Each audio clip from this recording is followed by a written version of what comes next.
Good morning, welcome to Natasha Makes. It is part of our birthday weekend, and as such, you need presents on your birthday. Oh, and I'm here to bring you presents, Natasha, absolutely. Everybody, it's Gary DeBrick, and Good he morning, brings everybody. us the best present. Oh, thank you. Yeah, it is it's our biggest present we can give, and obviously nothing else will do for you, so we thought we'd bring it along for your 2-year anniversary. And have a play, so why not? Very, very, very exciting. I'm going to put this screen on, Gary, so you can see where we are and what is going out. Indeed. Yeah, we're hidden behind the box. I know. I feel we should have sort of jumped out from behind it or something. Guys, this is the UX8. So if you've heard of this machine, it's probably with quite a lot of excitement. Yes, it's a bit of big buzz through the sewing community, certainly for the last 12 months, if not more, because obviously supplies and demand have been obviously just outgoing all the time. So, what's the biggie on this one? Come on. It's fun. Well, obviously, people know Dukey, and you've got the NX7, you've got the TL, you've got some nice, very, very nice machines, all good workhorses. Yes. So solid, obviously, the different machines for slightly different jobs on there, but the NX7, as you know, the industrial style sewing system on there, the industrial style screen, it offers you the dual feeder, it's got a 12-inch arm. So what we did is want to expand on that. So when you've got almost perfection there, where do you go? That's it. So what we've done is brought out the UX8 and we've kept the sewing system the same. Right. That's the one thing I do like to point out. We haven't played for the sake of playing with the sewing system.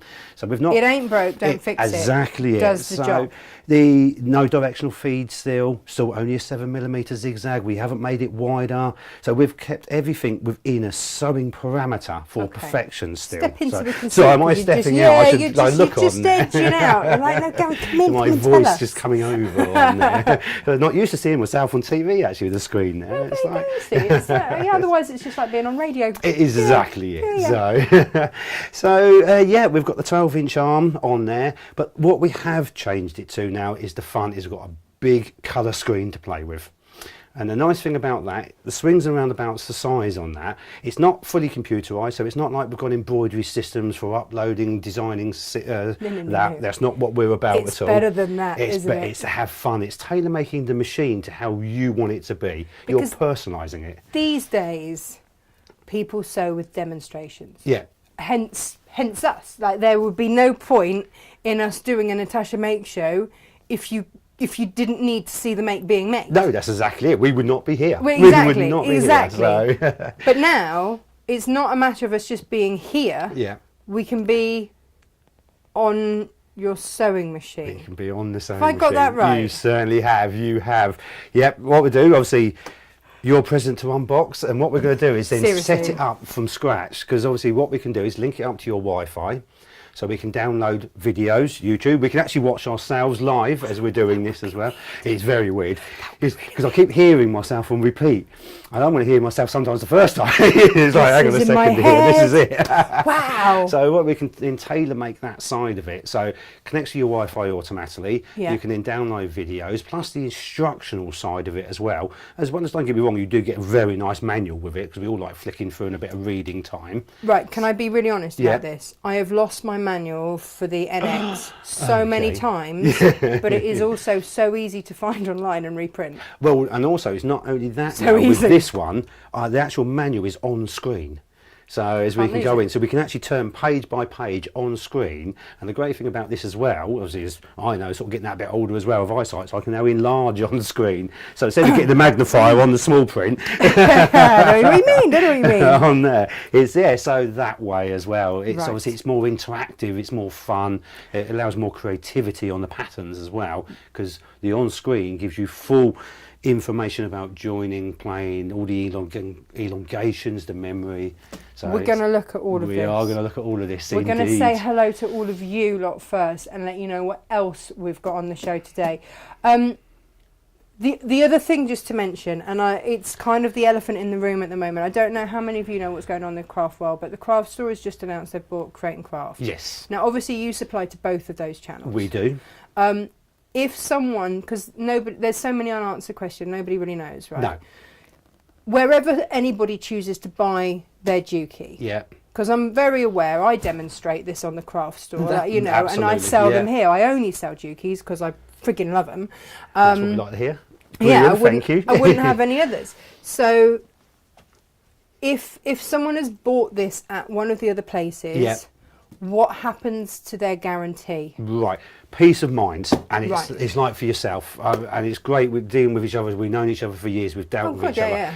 You know, we look after our machines 100%. Yes. So whether it's sold via yourself, one of the TV channels or something like that, doesn't matter if they disappear, doesn't matter if they amalgamate, doesn't matter if they change their name or whatever, we are 100% looking after your machine for you. So it's the fact that you have a Dukey. It's the fact that you have a Dukey, a UK sewing machine from us. Doesn't matter which outlet you bought it through, and again, if it's on the retail side, you've walked into your local store, obviously for yourself on there, for the incentives, the backup, your tuitional as well, which is all included.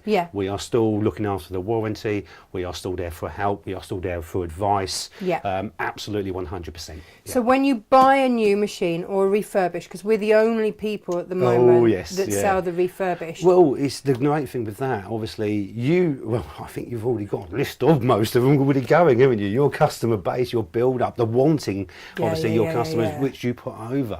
Is I know I have brought a couple of extras with me this time, which you don't know about. No, I did not know. Well, No, I was a sneaky couple that I've managed, because I've just finished like all the exhibitions and that from last year. I managed to have a couple that I've taken with exhibitions, so they've only been used a few hours, not even that. So they're as new. So I have got a couple of them which are available today as well. So. And are they? Have you spoken to anyone about this, or have you just kept it secret? No one. Literally, I've been on the office within the last half an hour, making sure they're sorted, they're ready, and they are available to be dispatched. Okay, so can you let us know what they are, so that our viewers can have a little think about whether or not? So two NX7s, immaculate as new. Okay. Brilliant. You've got the offer. I've just been speaking to you. You've now got the offer on your website. Right. And they're saying, I think there's two there available. Amazing. So, yes, so you didn't know about that. It's a little secret which I've just sorted out. So the NX7s, so as I say, we are the only company, and we're very fortunate with this. And again, this is because we've worked with you for years. Many years. And again, in respect from your customers, knowing that when we sell a rebox machine, a recondition, an ex-demonstration, you are buying it as brand new. Because it warranty, gets backup, everything. Fully serviced, fully done. Literally. We go through everything. It's boxed back up. Really, we could actually send it as a brand new machine, and the person receiving it would probably never know, because that's how much we put it back to new again. But so, that's not quite the right thing. No, it's definitely not the right thing. But it's not, which is why we don't do it. And that's definitely why we don't do it. Yeah. So the other thing is, because I know the first time that we did this, we got excited, and a lot sold, and then there was quite a wait for a few people, and that was and it was because of that. Yeah. And so whilst we apologise for the delay for those people, but what they ultimately got, we could have sent it out with bits that were, been a little bit used. If it had been subpar, we wouldn't have done it. But it needed to have absolutely everything, absolute top notch, and that's always worth waiting for. The discount on those two NX7s, by the way, is phenomenal, so do take a look. What I would say is, if you are looking for a machine like this, it's one of those things, if you've got the cash in the bank, fabulous, because they are a considered purchase. Yes, they are, yes. And that's code for a bit of money. That's what we all say though, isn't it? It's a considered purchase. The consideration is, do you have the cash in the bank, or do you need to get a credit card and pay it off over a few years? And again, once it's then that time, it's down to the individuals. Obviously, as we all know, people do that because, we've been paying over a few years of now with interest-free cards moving on and things like that. That is easy accessible and now. That's for you to consider. Like, I'm not going to get involved in your finances because that's for you to consider. I know that a lot of shopping channels would do 3 payments or whatever. Some people make use of PayPal. Yes, that's it. Obviously, now we've got that availability. Your funding is your funding, and please just do it responsibly is all I would ask. I would hate for anyone to get into debt to get something, and then be upset or anything like that. So please, if this is the dream, and I make no apologies for stocking the dream because it's what I had aspired to. It's also, this is it with something like this machine as well. It's you sort of aspire to it. It's something you were sort of moving on to, but it's also one of those great investments. I know I have sort of said this before with this type of technology, where sewing machines is something you personally use. It's Yes. something you sit on. It's something you Yes. should enjoy. It's something you Yes. should want. So value for money that way, it's actually better than if you look at some of the technology within buying a new laptop, buying a new TV setup and things like that, where you're still spending thousands of pounds, Yeah. which then that technology technically is then gone within 2-3 months because it's then moved on. Yeah, yeah. Obviously with a sewing machine technology, it doesn't quite move on quite as quick as that. We're happy with that. Well, yeah, no, It's absolutely. really good that way. So you're not then suddenly buying an obsolete machine or like before then you even purchase it, which obviously a lot of TVs, laptops, phones are obsolete before you even buy it because they've already moved on to that next technology. True, I hadn't thought of it so like that. Whereas so, this machine, it has the addition of the screen and everything else, That's it. but the actual sewing bit yeah, is pretty much the same. 100% mechanical. Yeah. That I know I do repeat myself on some things, but some things is worth repeating. Yeah. The sewing side of this is mechanical. Okay. A mechanical feed system, which is the industrial box feed system, which Dukey are known Which for. we'll look at which in a we minute. will look Yeah, at yeah. as well. It's now got the smart dual feeding system. Love So that. built-in walking That basically foot. means you pull something down and you've got walking foot. For the lazy sewer around here. Well, it's just, we've had it before where either the screwdriver, obviously you hand your fingers and you've got to fiddle with a screwdriver. Yeah. Sometimes you can't quite tighten it enough, so you're working it and it's, Yeah. hang on, why is this foot moving and it's not right that All of way. that. But also, it's not only that, when you're putting an attachment on, it can clonk, it can click, it just makes more noise usually as well. The other thing is, it's kind of my thing.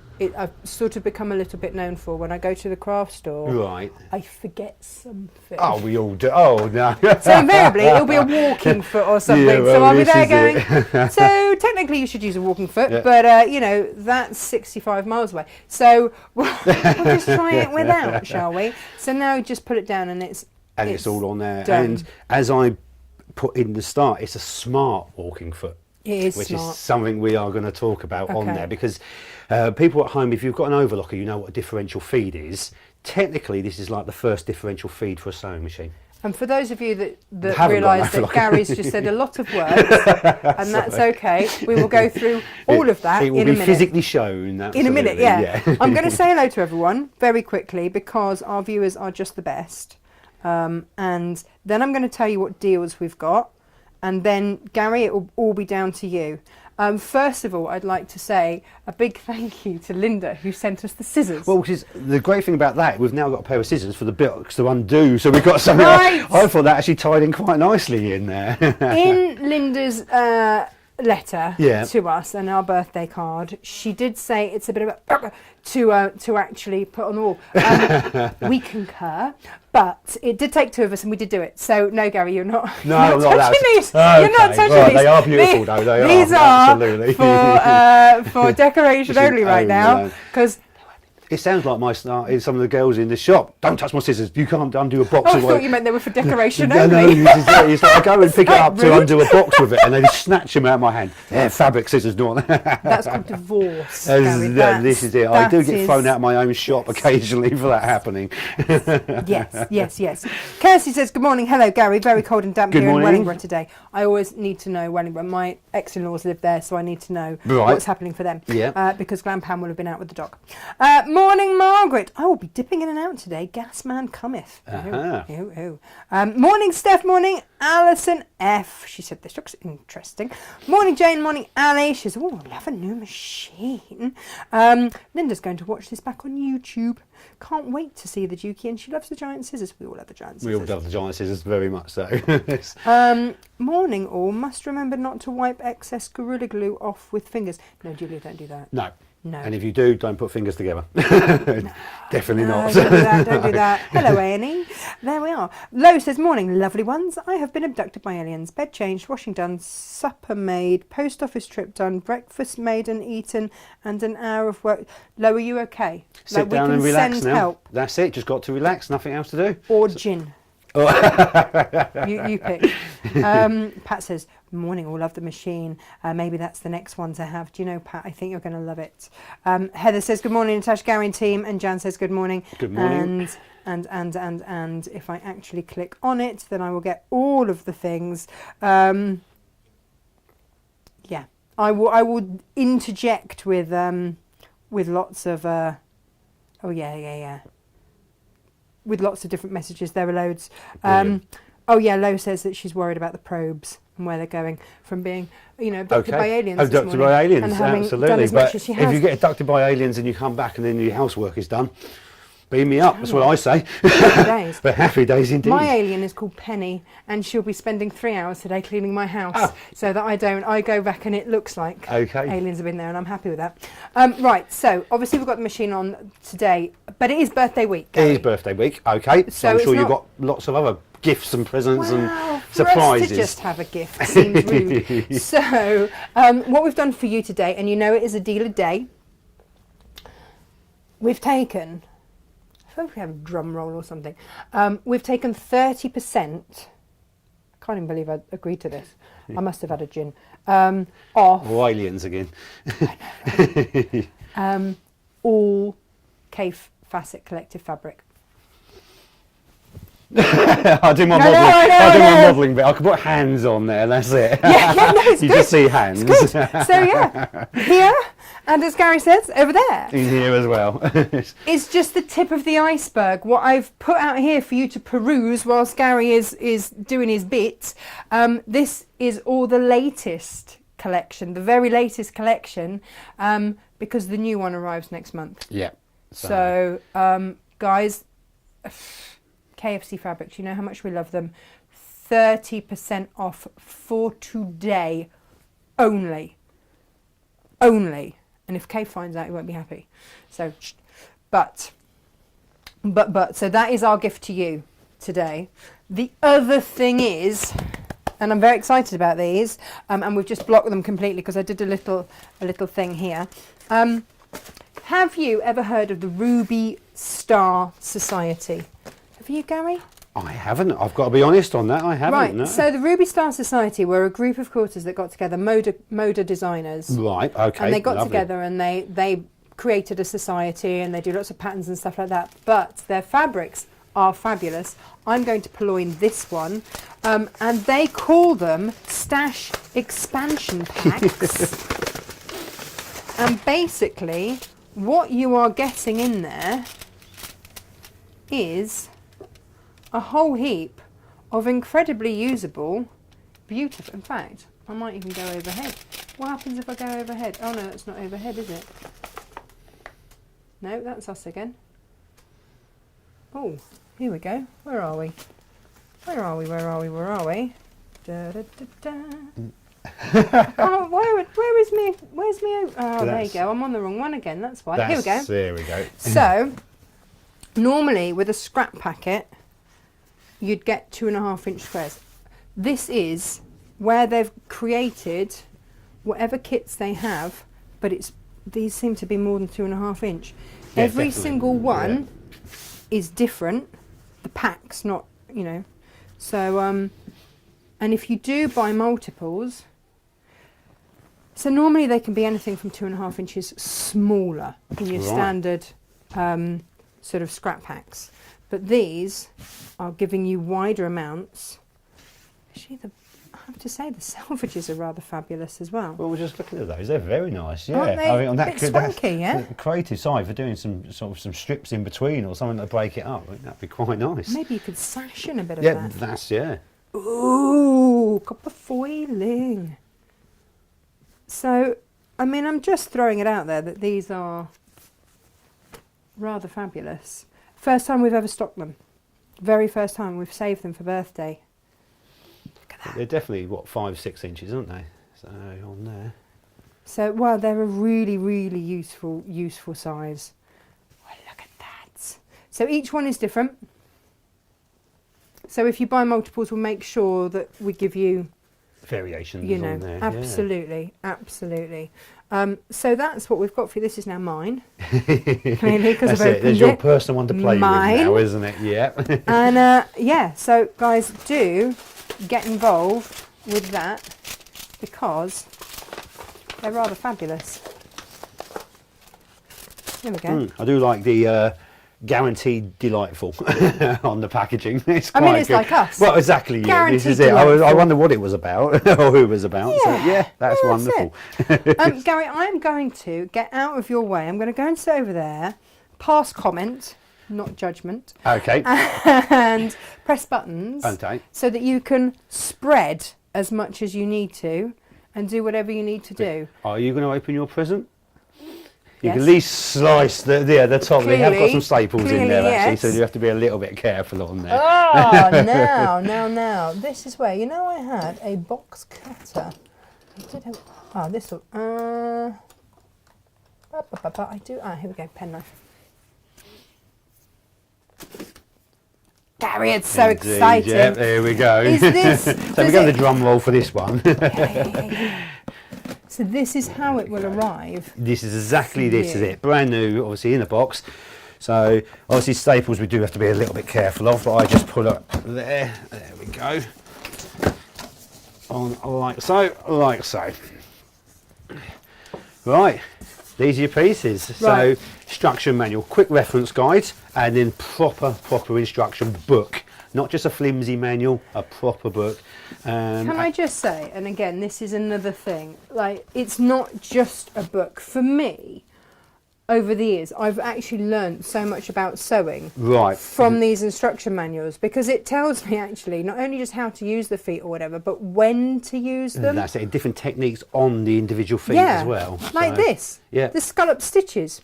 Great. I've just learnt a new technique. On there. Fabulous. So no, it is a proper instruction manual, and the nice thing about it as well, it's not multi-language, so you're not skipping from English paragraph. Hang on a second, what is that? It is full in that, just obviously in English in there, so it stops that confusion of swapping between the languages and paragraphs on there. Step by step. I mean, like Literally truly step by step. So the manual in itself is absolutely fabulous. And to say, all of that is built into the screen as well, which Amazing. I can enlarge, go into, pinpoint as well. So some people obviously don't like sitting there with manuals. Some people love sitting there with manuals, so you've got the best of both worlds on there. So perfect. yeah, I might take them over there. Hang on. A knee lift. We have a knee lifter. We're going to need a bit of that. A bit of power, absolutely. Hang on, what's this? Aha. Oh, Gary, it's so excited! So all these little gifts in there. It keep on giving, absolutely. Ooh, oh, it's blue this time. It is. And that is our lovely selection of feet in there. What have I got? I've got all the feet. And there's something about the feet on there as well, which is slightly different to what you would be used to. And again, it's something we've listened to our customers. It's something that we've been asked for over the years and we fought for. And I don't know if you've noticed on the utility feet, on here, and we can sit that on just on that white piece of cardboard there. Okay. And you see, obviously on there, it's dull. If you look against that, and if you look at most other feet, which then got a high shine to it, yeah, because we've now got extra lighting on the machine, the chrome feet reflect, so that's why we've made these feet now dull, so you've got no reflection off the feet. Okay, it seems that such a simple little thing, but when you're sitting there with light reflection and trying to follow lines, it's always in your eyes, your glasses. So something as simple as that, we've just made them dull. And it's something, again, such a little thing, but something that customers have asked for over time, what we can do about this. We've obviously come up with that development. So something as easy and as quick as that saves a lot of hassle. Do you know what? Just in life, to feel like you've been heard. And that's what we find very important. Is huge. So the fact that a big company has actually heard is brilliant. So all of these feet, and again, we can look through these or you can like Bobbins, because, and I have educated people through not having done it myself and them hearing my machine when I haven't had a Dukey bobbin and just hearing the difference. Absolutely. Not all bobbins are created equal. And what we do say, there's no such thing as universal. No, there isn't. Absolutely no. There absolutely isn't. As a personal, it's one of those things, as soon as I hear somebody says, have you got a universal, and because I know if they've been somewhere else who sold them a universal, to me, as soon as that word is mentioned, I usually think they've probably got the wrong thing for their machine. Because as soon as somebody tries to sell something as universal, it means they probably don't actually know the right thing, because they're calling it universal. So but which usually there's no such thing. We stock, let me move that across to there, which is why we stock authentic Dukey bobbins. And that's it. There's nothing worse than having something in there, you're halfway through your sewing and suddenly you get loops of stitching, skip stitching, or it ends up the machine end sort of vibrating and moving because you're getting low thread on the wrong bobbin, so it's vibrating in the machine. My grandma never had enough bobbins. Yeah. So she would wrap different coloured threads on top of different colour. Drives me mad. Yeah. I can't do it. God love her. It's the only thing that I haven't taken from her sewing wise. I will not do that because it used to drive me mad. This is your straight stitch plate. So you see that one little hole there. If you are quilting, that is the foot to put on. Absolutely. Because then your triangle points, your half square triangle points, they don't disappear into the hole. Because that's exactly it. This has got quite a wide swing. Is it 7 mil or 9 mil? No, 7 mil. again, it's only 7 mil, so we've not taken any wider than that because, again, it causes issues on performance that way. But as you say, you can point out with the straight stitch hole, which some machines do now. You can convert, you can buy a separate needle plate or you can convert needle plate. But the next step we've now taken it is it also now comes with a straight stitch feed. Amazing. So you're actually converting it into a straight stitch machine, which I can then use with a straight stitch foot with the walking foot. So I can actually turn it into a walking foot straight stitch machine. So as you say, for piecing, for patchwork, bag making, there's obviously 95% of our sewing uses straight stitch. It is. So, well, that's why I have my tabletop, my TL, semi-industrial. Absolutely. So for that performance-wise, so we're technically now turning this into a high-speed straight stitch machine with a built-in walking foot. So, which again we will show you as well. So, so much to play with. There is, isn't there? You know, there absolutely is. So let's put those goodies to one side. That to one side on there, and the knee lifter there. Oh, okay. Does this do lots of whizzy things? This is our multi-function foot control. Yeah. Amazing. So again, and you could do a whole show basically on what this foot pedal does. It's pretty cool. Because you can with the foot pedal you can control so much of the machine.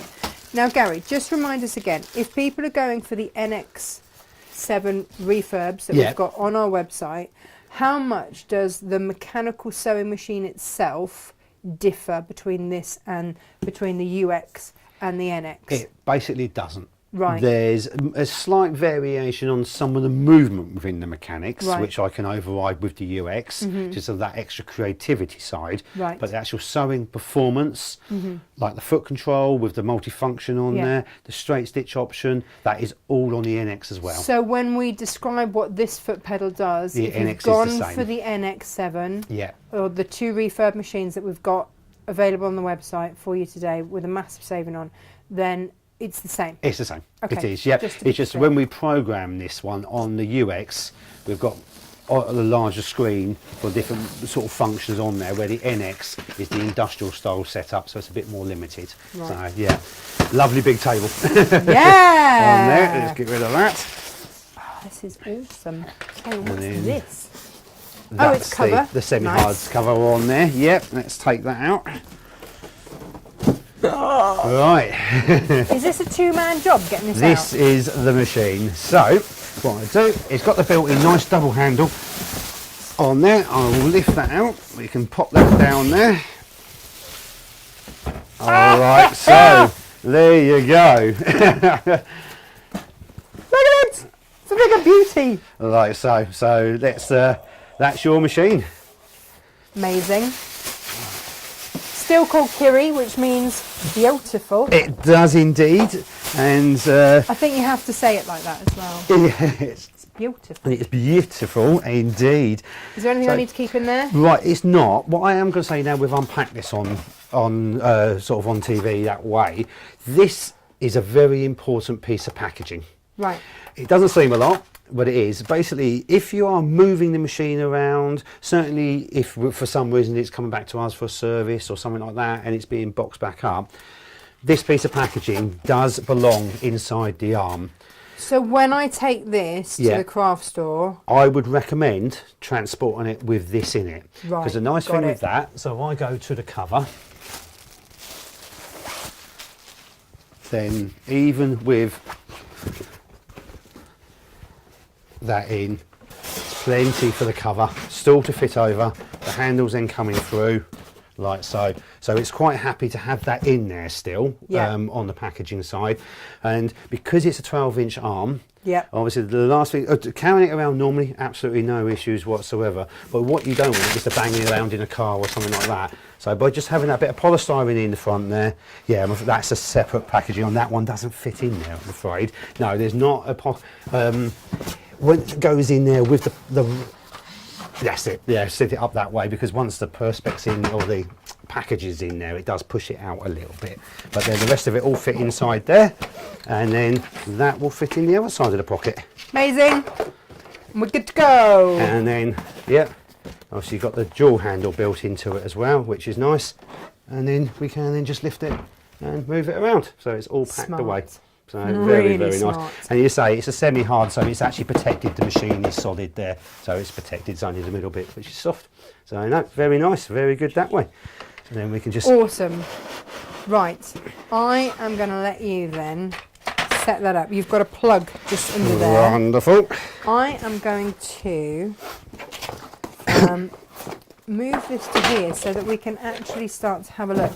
Gary, you put that machine where you want it, and I will get that shot. Right, so we're looking at that one there. That camera there. So I can zoom that in or out. Or take it, on that. So because I can work with it like that, because it's seeing the program and that on here.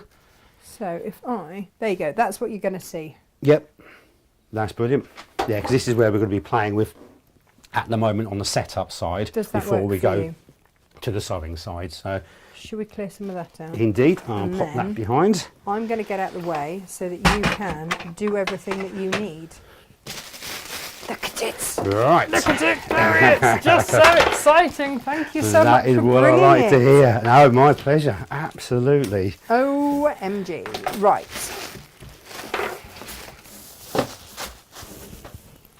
Okay. Right, for those of you that would like to purchase one, or are thinking about purchasing one, or are just curious, how much is this, Gary? At the moment, it's $3,495. There you go. Yeah. And obviously, alas to say, obviously, because of the supply and demand at the moment, we have got a limited on these at the moment. And certainly, I'm afraid we've got no reboxes or anything like that of these available now. And also they're brand new. Because they're brand new machines sort of waiting to get. So, yeah, it is... and obviously, with ourselves, what we've done for yourself as well, we are including a nice little extra package free of charge on there as well. So nice. It works out... Well, it's something we've put together because, again, like supply and demand with all what we're trying to do. So for your customers, it's working out, it's about £150 worth of extra bits and pieces. Nice. We've just put in as a nice extra that way. As a little happy birthday to everybody else. Absolutely. Yes. Everybody likes a little birthday gift, don't we? Now, Glynis is having a look. She says, I have the DX7. Brilliant. Yeah, lovely machine. My DX You've is got just the down DX there. down there. Yep, absolutely. But she says, do you part exchange? That is something we can take into consideration. Absolutely no problem. Yeah, we can. That's something. If you can then personally contact you. Yes, and we'll give you the details to contact you guys. The details of what we would then offer you as a quote. We just need to know age, etc. Obviously of the DX7. But no, that's definitely something we can offer. Yeah. No so problem. Glynis, let us know. info@natashamakes.com, and we can sort that out for you. Yeah, mainly just please, just the age of the machine mainly. Right. Knowing that, we can put a quote together on a part exchange. Perfect. Yeah, no problem. Perfect. And yeah, Audrey says, "Happy new machine, Natasha." Well, thank you very much. It was very exciting. Even April in Australia is watching this morning. Wonderful. Yeah. Any Tim Holtz on the site today? Yeah, we do have Tim Holtz on. It's not on offer today, but it is on the website as per usual. Elizabeth says that I look like the cat that got the cream. Well, yes, yes.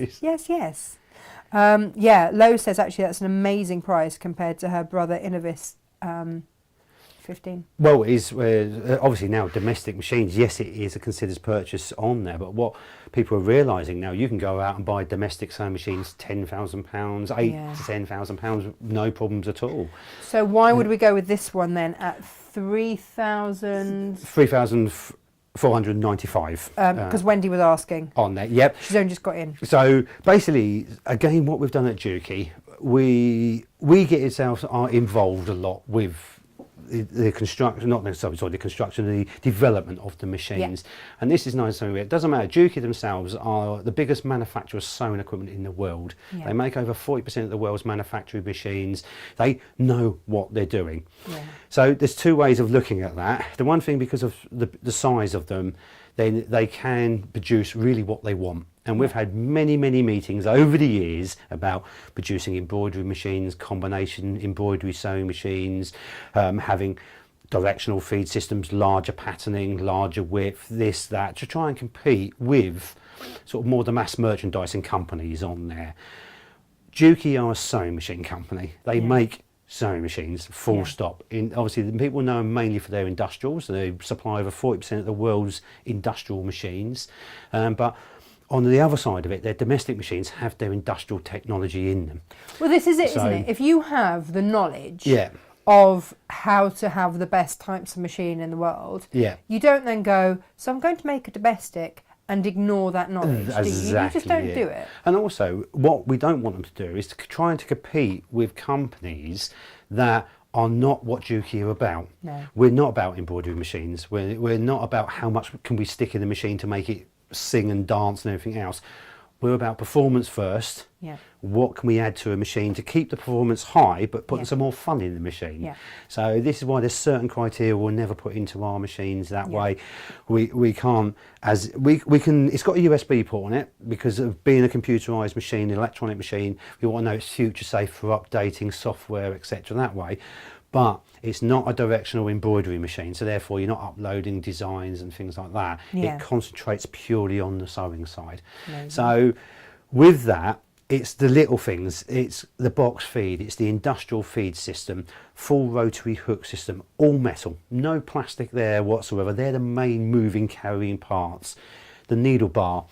On a lot of machines, it's simple things. If I'm just going to take away the packaging, because obviously undo the rest of the tape and everything else from the machine, it's little features as well, where to have a machine that sings and dances, don't get me wrong now, you can get machines sub £1,000 which do all embroidery systems and things like that. Yeah. But you ask it to work hard, forget it. It's not what they're about. They're sort of a little bit gimmicky, as in they will do a little bit of this, a little bit of that, but don't. And even though it's £1,000, people thinking it should be doing a lot more, they won't. It's because they're built to offer a big variety, not necessarily to do it well.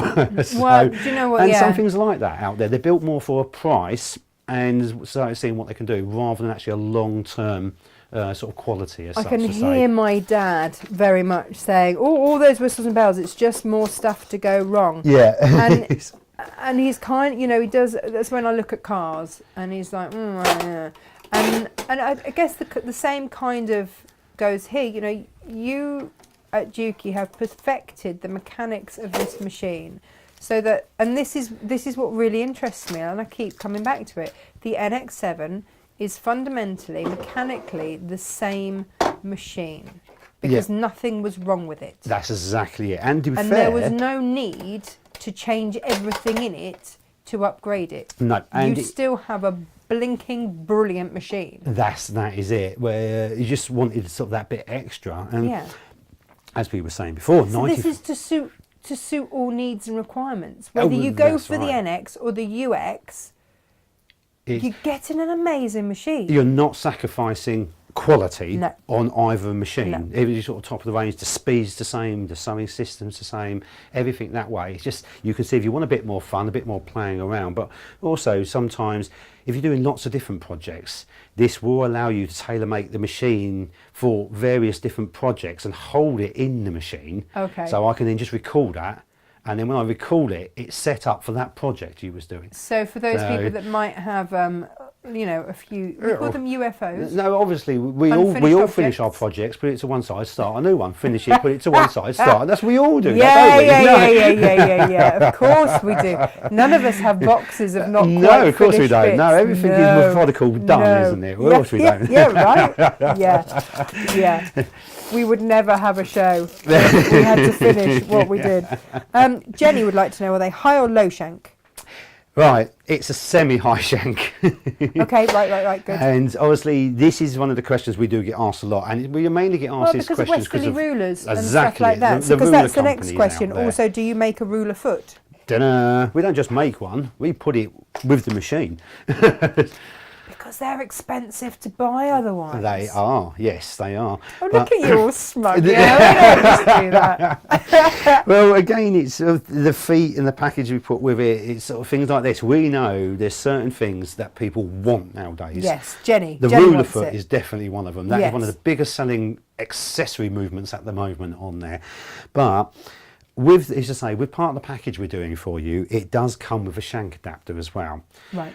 I think something like 80% of domestic machines are low shank on there. So most people will have a low shank on there. So we do a shank adapter to convert all your low shank fittings into a semi-high shank, which this will do. So we've not forgotten about you. So for those of you westerly addicts or you know, people that love their ruler quilting, all that kind of stuff, you are catered for. And obviously they're not cheap. Once you start building up a selection of these rulers and things like that, there's quite that's an the amount thing, and I there. think that is a consideration. If you're changing machine and you then had to change everything that you'd bought for that machine, it's not going to go well. Well, this is a lot of, sorry, just interrupting. This is what a lot of people have said. We know there's a manufacturer out there. Their basic feet are £35 a pop on there. That's just for basic sewing feet.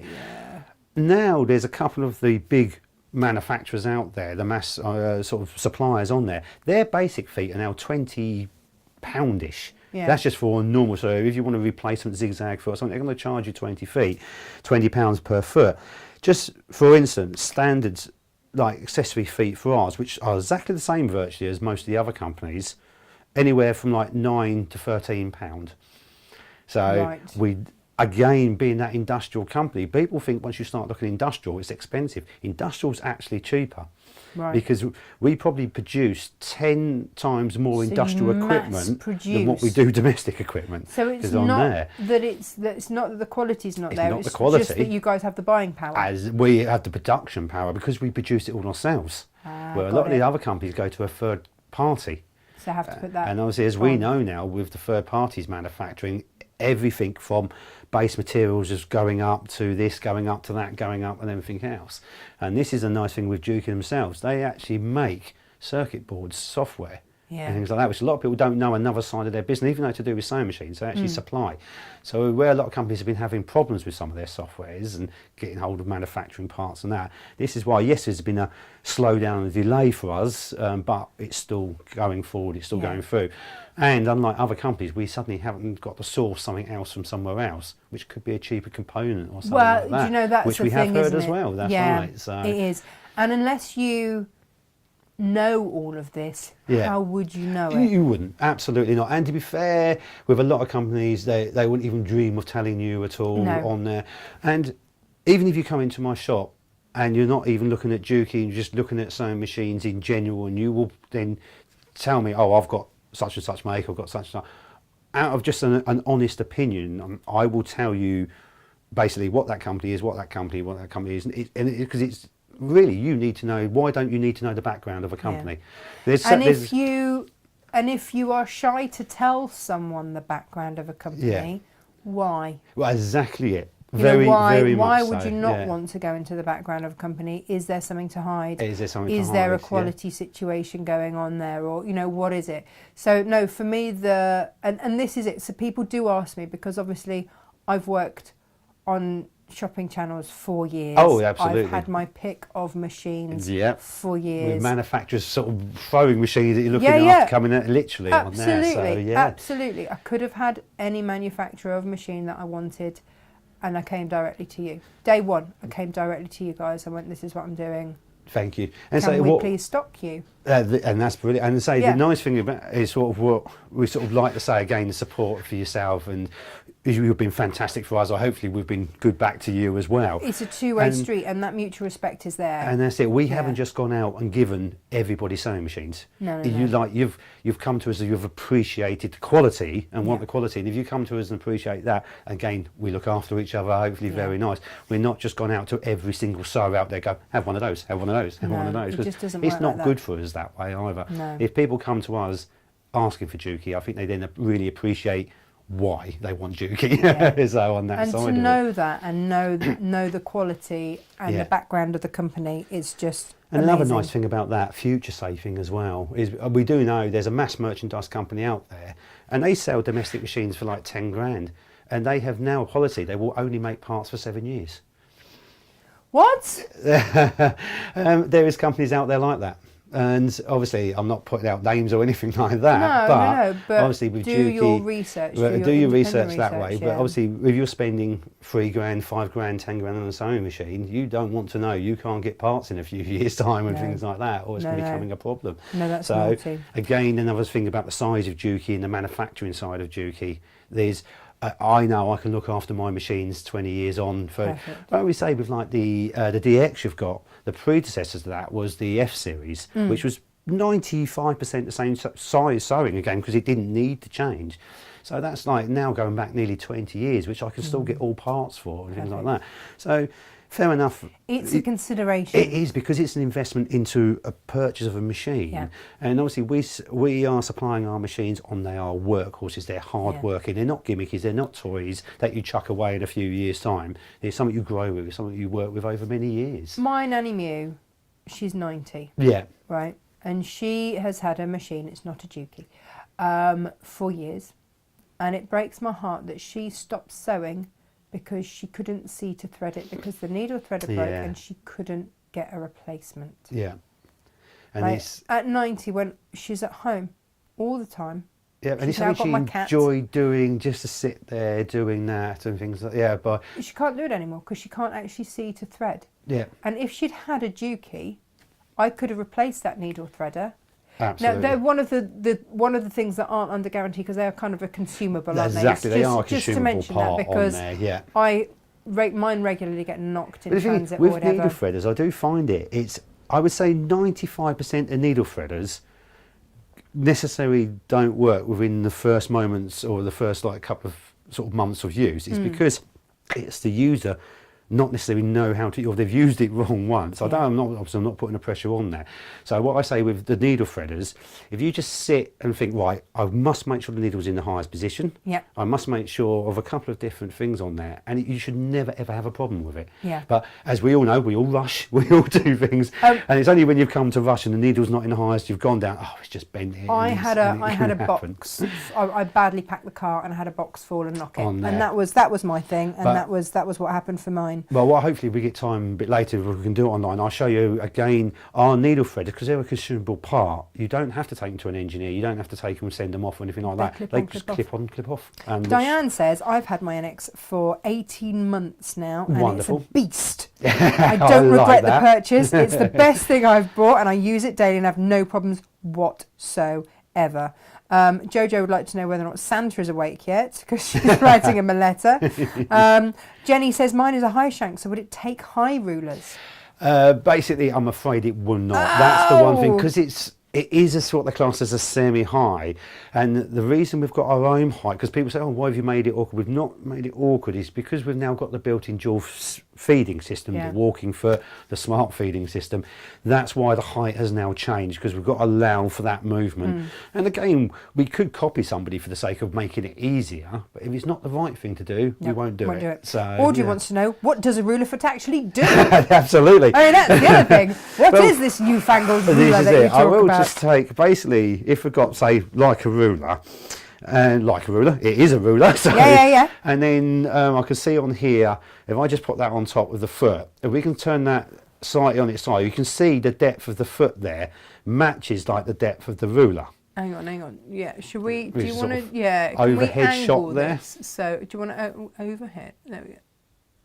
On there. So that's the foot. As we can see, that foot, if I stick that against the edge of the ruler, it's the same distance. So what we can do is when you're actually moving around, the foot stays still, and you can move the ruler with the fabric. So therefore the foot doesn't slip underneath, it doesn't jump on top, so you're not then smashing needles and things like that. So basically there's a couple of different manufacturers of these. Some of it you sit the ruler next to the foot. Some of them actually have inlines within the ruler, so you're actually sitting the foot within the ruler. But again, for quilters, for patchwork, it gives you that repetition of repeating patterns on there perfectly. For quilting, it's, and you know, we've had Angie Atwood do westerly ruler shows here and what have you. Can I ask, is the needle placed 1/4 of an inch in the middle? There is a 32-point needle position on here. Amazing. And so, because a lot of people sort of ask me that, and I say, well, the thing is, when you're doing that, you really want to have the straight stitch plate on. Oh, perfect. Because obviously the zigzag plate, people want then that 1/4 of an inch where you're moving, but obviously you've still got the gaps either side, so as you say, the corners, the movement, it can pucker, it can pull. So obviously with the straight stitch plate, you haven't got that movement of needle at all, because it's centre. But again, included within the package, there is this foot and this foot. Again, will be easier overhead, or or I can move into there. I'm just trying to get it where it's best for the camera, actually. Do you want it on a close-up, or where do you want it? Because you're on a close-up there. What you've got on your screen there is what we can see. Yeah, I'm just trying. What camera am I using on that one? That one. It is. You can go as close as you want to the camera. It's like adjusting the height, actually. Where there we go on here. So as you can see, this one is your 1/4 inch piecing foot. So it's got all the 1/4 inch gauging down the side and the front, and this is my 1/4 inch foot actually with the set guide on it. So both of those are your 1/4 inch feet. As you can see, they are the dull finish, so there's no sheen off of it. And if we actually look at the back of them, if I hold them up like so, they will both work with the walking foot. Amazing. The built-in the smart jaw feeding system. Perfect. So that will give you then perfect 1/4 of an inch as in a piecing, so you're going left to right, and if you want then your guiding foot, then that gives you that perfect 1/4 inch, then used with the walking foot, with the straight stitch plate and feed, so it's perfect. Linda wants to know, her high shank westerly rulers, will they work with her NX7? I'm afraid not again, no, because the fitting on here are the same, yeah. Okay, it's just worth knowing, isn't it? You've probably got one of the few machines that takes a high shank rather than a... That's it. There's a lot of... Well, for instance, your TL is a high shank. Yeah, oh, is it? So, amazing. So the TLs take high shank because they're the industrial fitting on there, but there is a couple of domestic companies who put a high shank fitting on there. So perfect. Come on then, Gary. Right. Let's turn this beast on. So we haven't even switched it on yet, have we? So I'll just move these to one side. We have indeed, yeah. So... first of all, just switching it on. That socket is on. It comes through and say, here we are for Dukey. And obviously, because it's a brand new machine, really long, it doesn't usually take quite as long. Once you've switched it on once, what's the music? It builds it up quicker. It's singing to me. Nice little introduction music on there, and gives you then the welcome screen on there. So first of all, is obviously. All of our machines are programmed automatically in English straight away, but you can go in, I've got about 32 different languages in there, so if I want to program it in something different, I am more than welcome to. And then if I go into then start, it's now coming up with my connectivity. That's the first thing it's going to ask me to do. I can ignore all of this. I can then just literally... Or do I have to run and get you a code? But if I don't want to ignore it, I need a code. Right. So we can do that. So yeah, so straight away is obviously it's picking up different Wi-Fi spots around. If I had my phone, I could link it directly to my phone as well on there. But obviously it's your machine, it's your birthday. I want to link it to your Wi-Fi on here. Yeah, no, we do. We need our Wi-Fi code. Didn't even think about that. No, sorry, I should have mentioned that beforehand on that. So, but I say, if you wanted to, we could just skip this completely and then just carry on, but we're not going to do that. We are going to set it up properly, might as well. Flo says that she tunes her machine for Japanese just for fun sometimes. Yeah. And Ginny says, hello Gary, I bought my Dukey from you from the Chelmsford store. Oh, wonderful. Yeah, been to my shop there. Nice. Yeah. And Dan says that she loves the walking foot on the NX7. Yes, please. SJ's on the case. Yes, indeed. If we don't have it to hand immediately, is there a way to come back to it? Yeah, I can certainly do that, absolutely. Is it one of those things it says on here, not connect now, so I'm just going to press not connect now. Don't worry about that. Again, it's then giving my initial setup, so it literally step by step, it tells you exactly what you need to do. You can't do anything wrong. But there you go, ready to go. So that is it now. Well, here we go. SJ's got it. Do you want me to write it down? If I just write it on there for me, I can then show you how to do that in a minute. You're not on screen, of course. It's on a different camera. You're all right. More the merrier. Why not? Right, come in. Hello. What have we got on the screen now? So ready to start sewing. It's literally, that's it. It's as simple as you can just switch it on, press start, and it will be straight stitch and away you can go. You haven't got to, and this is a nice thing about being as easy as it is, or making it then tailoring it to yourself. It's a everyday normal sewing machine. Just go, and no hassle whatsoever. But obviously I can now tailor make it to how I want it to be. So flap up first of all, and then sort of I can just see underneath there. Obviously we've got a few hundred stitches to play with. Yeah. But what I say to people, don't worry about that. There's also a lot of machines, as we know, we're all doing an amount of stitches on there. It's the sewing side which we look at first, and obviously then the creative side of how much we can play around with it as well, which is great fun there. So I could literally now just thread the machine up and away I go and just use it as a normal machine, but also we can play around with it. So the top menu, that will just slide back and forward at the top on here. I don't know if you can see it's got sewing illuminated at the moment, so I can then slide it along. Then we've got support, settings, which is the first two. So I'm going to go first of all to settings. Has this got a stylus if we don't want to be poking it with our fingers? It doesn't actually come with one, because it's different on the NX screen. You do have the stylus because it's a different style of screen. Yeah, this one they have put as a touch screen. Don't get me wrong, obviously you want to use, because some people's fingers are, thank you very much, that's great. One's the password, the top one's the... Oh, the actual, yeah, that's brilliant. Thank you, thank you. Well, is that for me live on air? Yeah. That is I mean, it's just been handed to me. You've just got me flowers delivered. This is lovely. I've never had Geraldine. that. Geraldine's just brought us some flowers. Bless you. Yeah, we'll pop them up in just a minute. Thank you, Jared. Oh my goodness me, we are spoiled. Happy birthday. Yeah. Absolutely. Amazing. Yeah, wonderful. Our viewers are the best, Gary. They are great. Absolutely lovely on there. Just say that is just so thoughtful. It really is. That is nice. Yeah. I'm a bit overwhelmed. You're touched with that. I know. I'm going to talk about my machine. We won't talk about that. We'll talk about my machine. I'll just be overwhelmed in the corner. It's fine. So the first of all, obviously, it's come onto my main settings screen. So we can go through. I'm going to start actually at the bottom.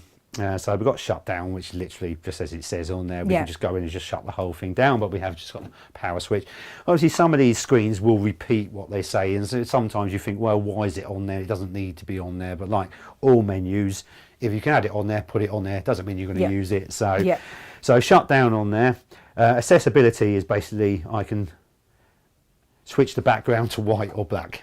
So again, obviously for eyesight, glasses, whichever preference. Some people prefer the darker, some people prefer the lighter, but it does give you the option to do that. You can do screen brightness as well, and that's can't exactly you? it. So we go up to language, which is the next one, so we haven't got to worry about that at all, because we're going to leave it on English in there.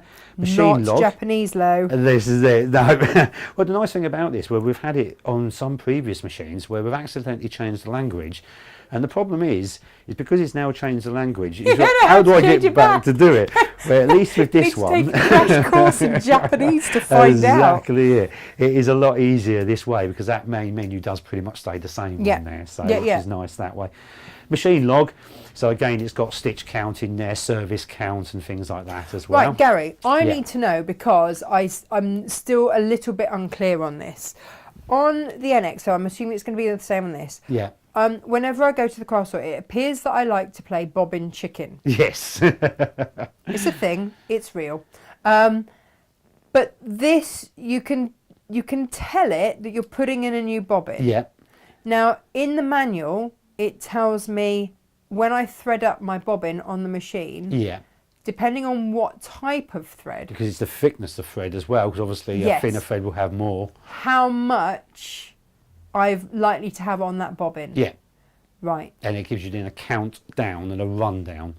It's like an industrial style. So you basically, as you wind the bobbin, it knows basically, as long as you program it right with the thicknesses, etc. That way, as it's stitching, it will know then obviously stitch per inch. It will know inch per reel, or centimetre, I should say. Which is great if I'm quilting one big thing all in one go. Yeah. But what happens when I have to switch from one project to the next and it's a different bobbin? You just go in and tell it a different bobbin in there.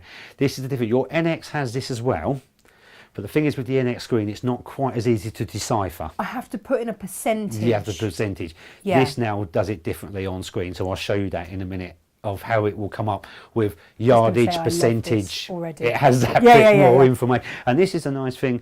The thing is with the NX, it was the first of its kind, and obviously that industrial screen on it, it is fantastic and it is brilliant. And I have used it over years because it's not that screen is not new to us. That's something that is what we use on the industrial machines. So it's technology we've got, and it's technology that works and is it's there suitable for people more who know their machines. And usually if you're spending that sort of money on a machine, it's something where a lot of people have used the machine over a few years, but as we're realising now, no, advanced people don't have to buy these machines. You've got beginners buying these machines. You've got people who just want a lovely machine. So this is another reason for the larger screen is on there. So it's easier to obviously navigate around the machine itself, like the winding of the bobbins and percentages, etc. That way it shows up a lot clearer and easier on here. Where the other one, if you was a bit more used to that industrial side, that would made a little bit more sense, but not being there, it's a little bit more learning to do that. Where this is more straightforward. So it is more on screen that way.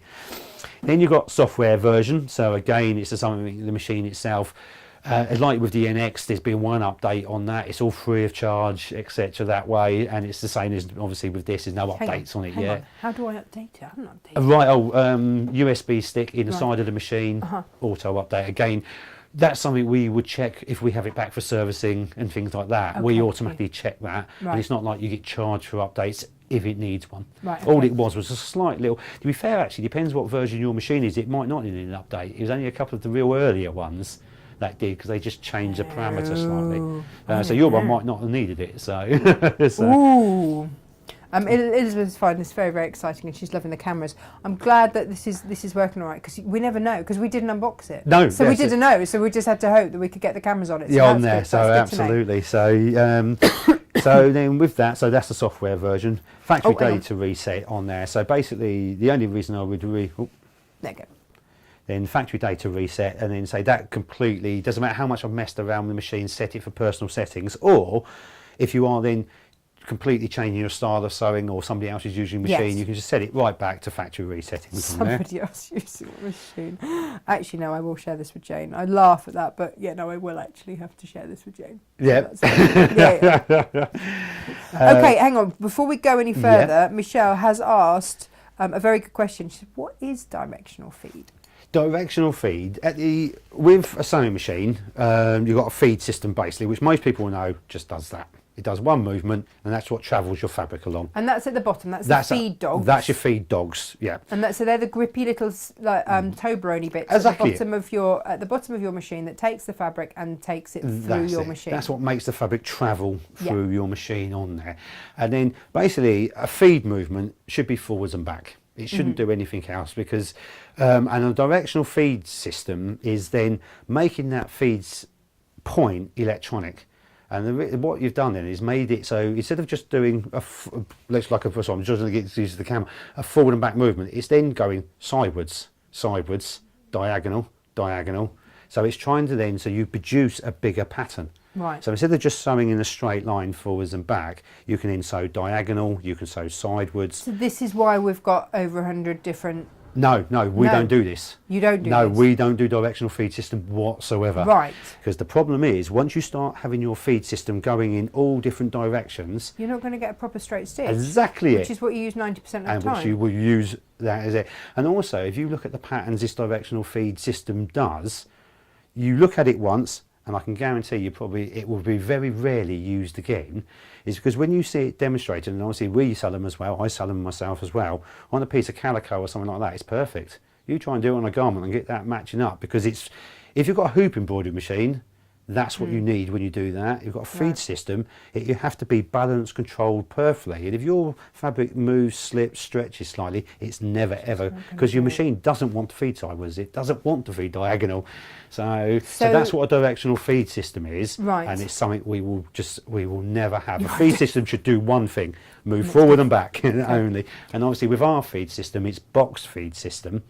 And showing the people on that, a box, with most companies, what they call an elliptical feed, which is a domestic system. Yeah. It comes through, it touches and comes down, touches and comes down. But that means there's a big gap where there's nothing And actually you've got lumps, touching gap here, gap here. Yeah. So if you've got then your fold here, it's like when sometimes when you're sewing, it gets to like a double piece of fabric, it sticks. Yeah. It's because it's not gripping here. Or when you come off to the end of it, it sticks because it's not gripping here. And here. sod's law is it's only ever going to be that part where you go up to double length. Oh, it's got to be your awkward fabrics. It's where you need it the most. Yeah. Where a box feed or our feed system comes up, grips here, grips there, and then comes down. Travels, grips, grips, grips. So it moves it perfectly. So it's always touching. It's always touching and travelling Amazing. it forwards. So that's for the right.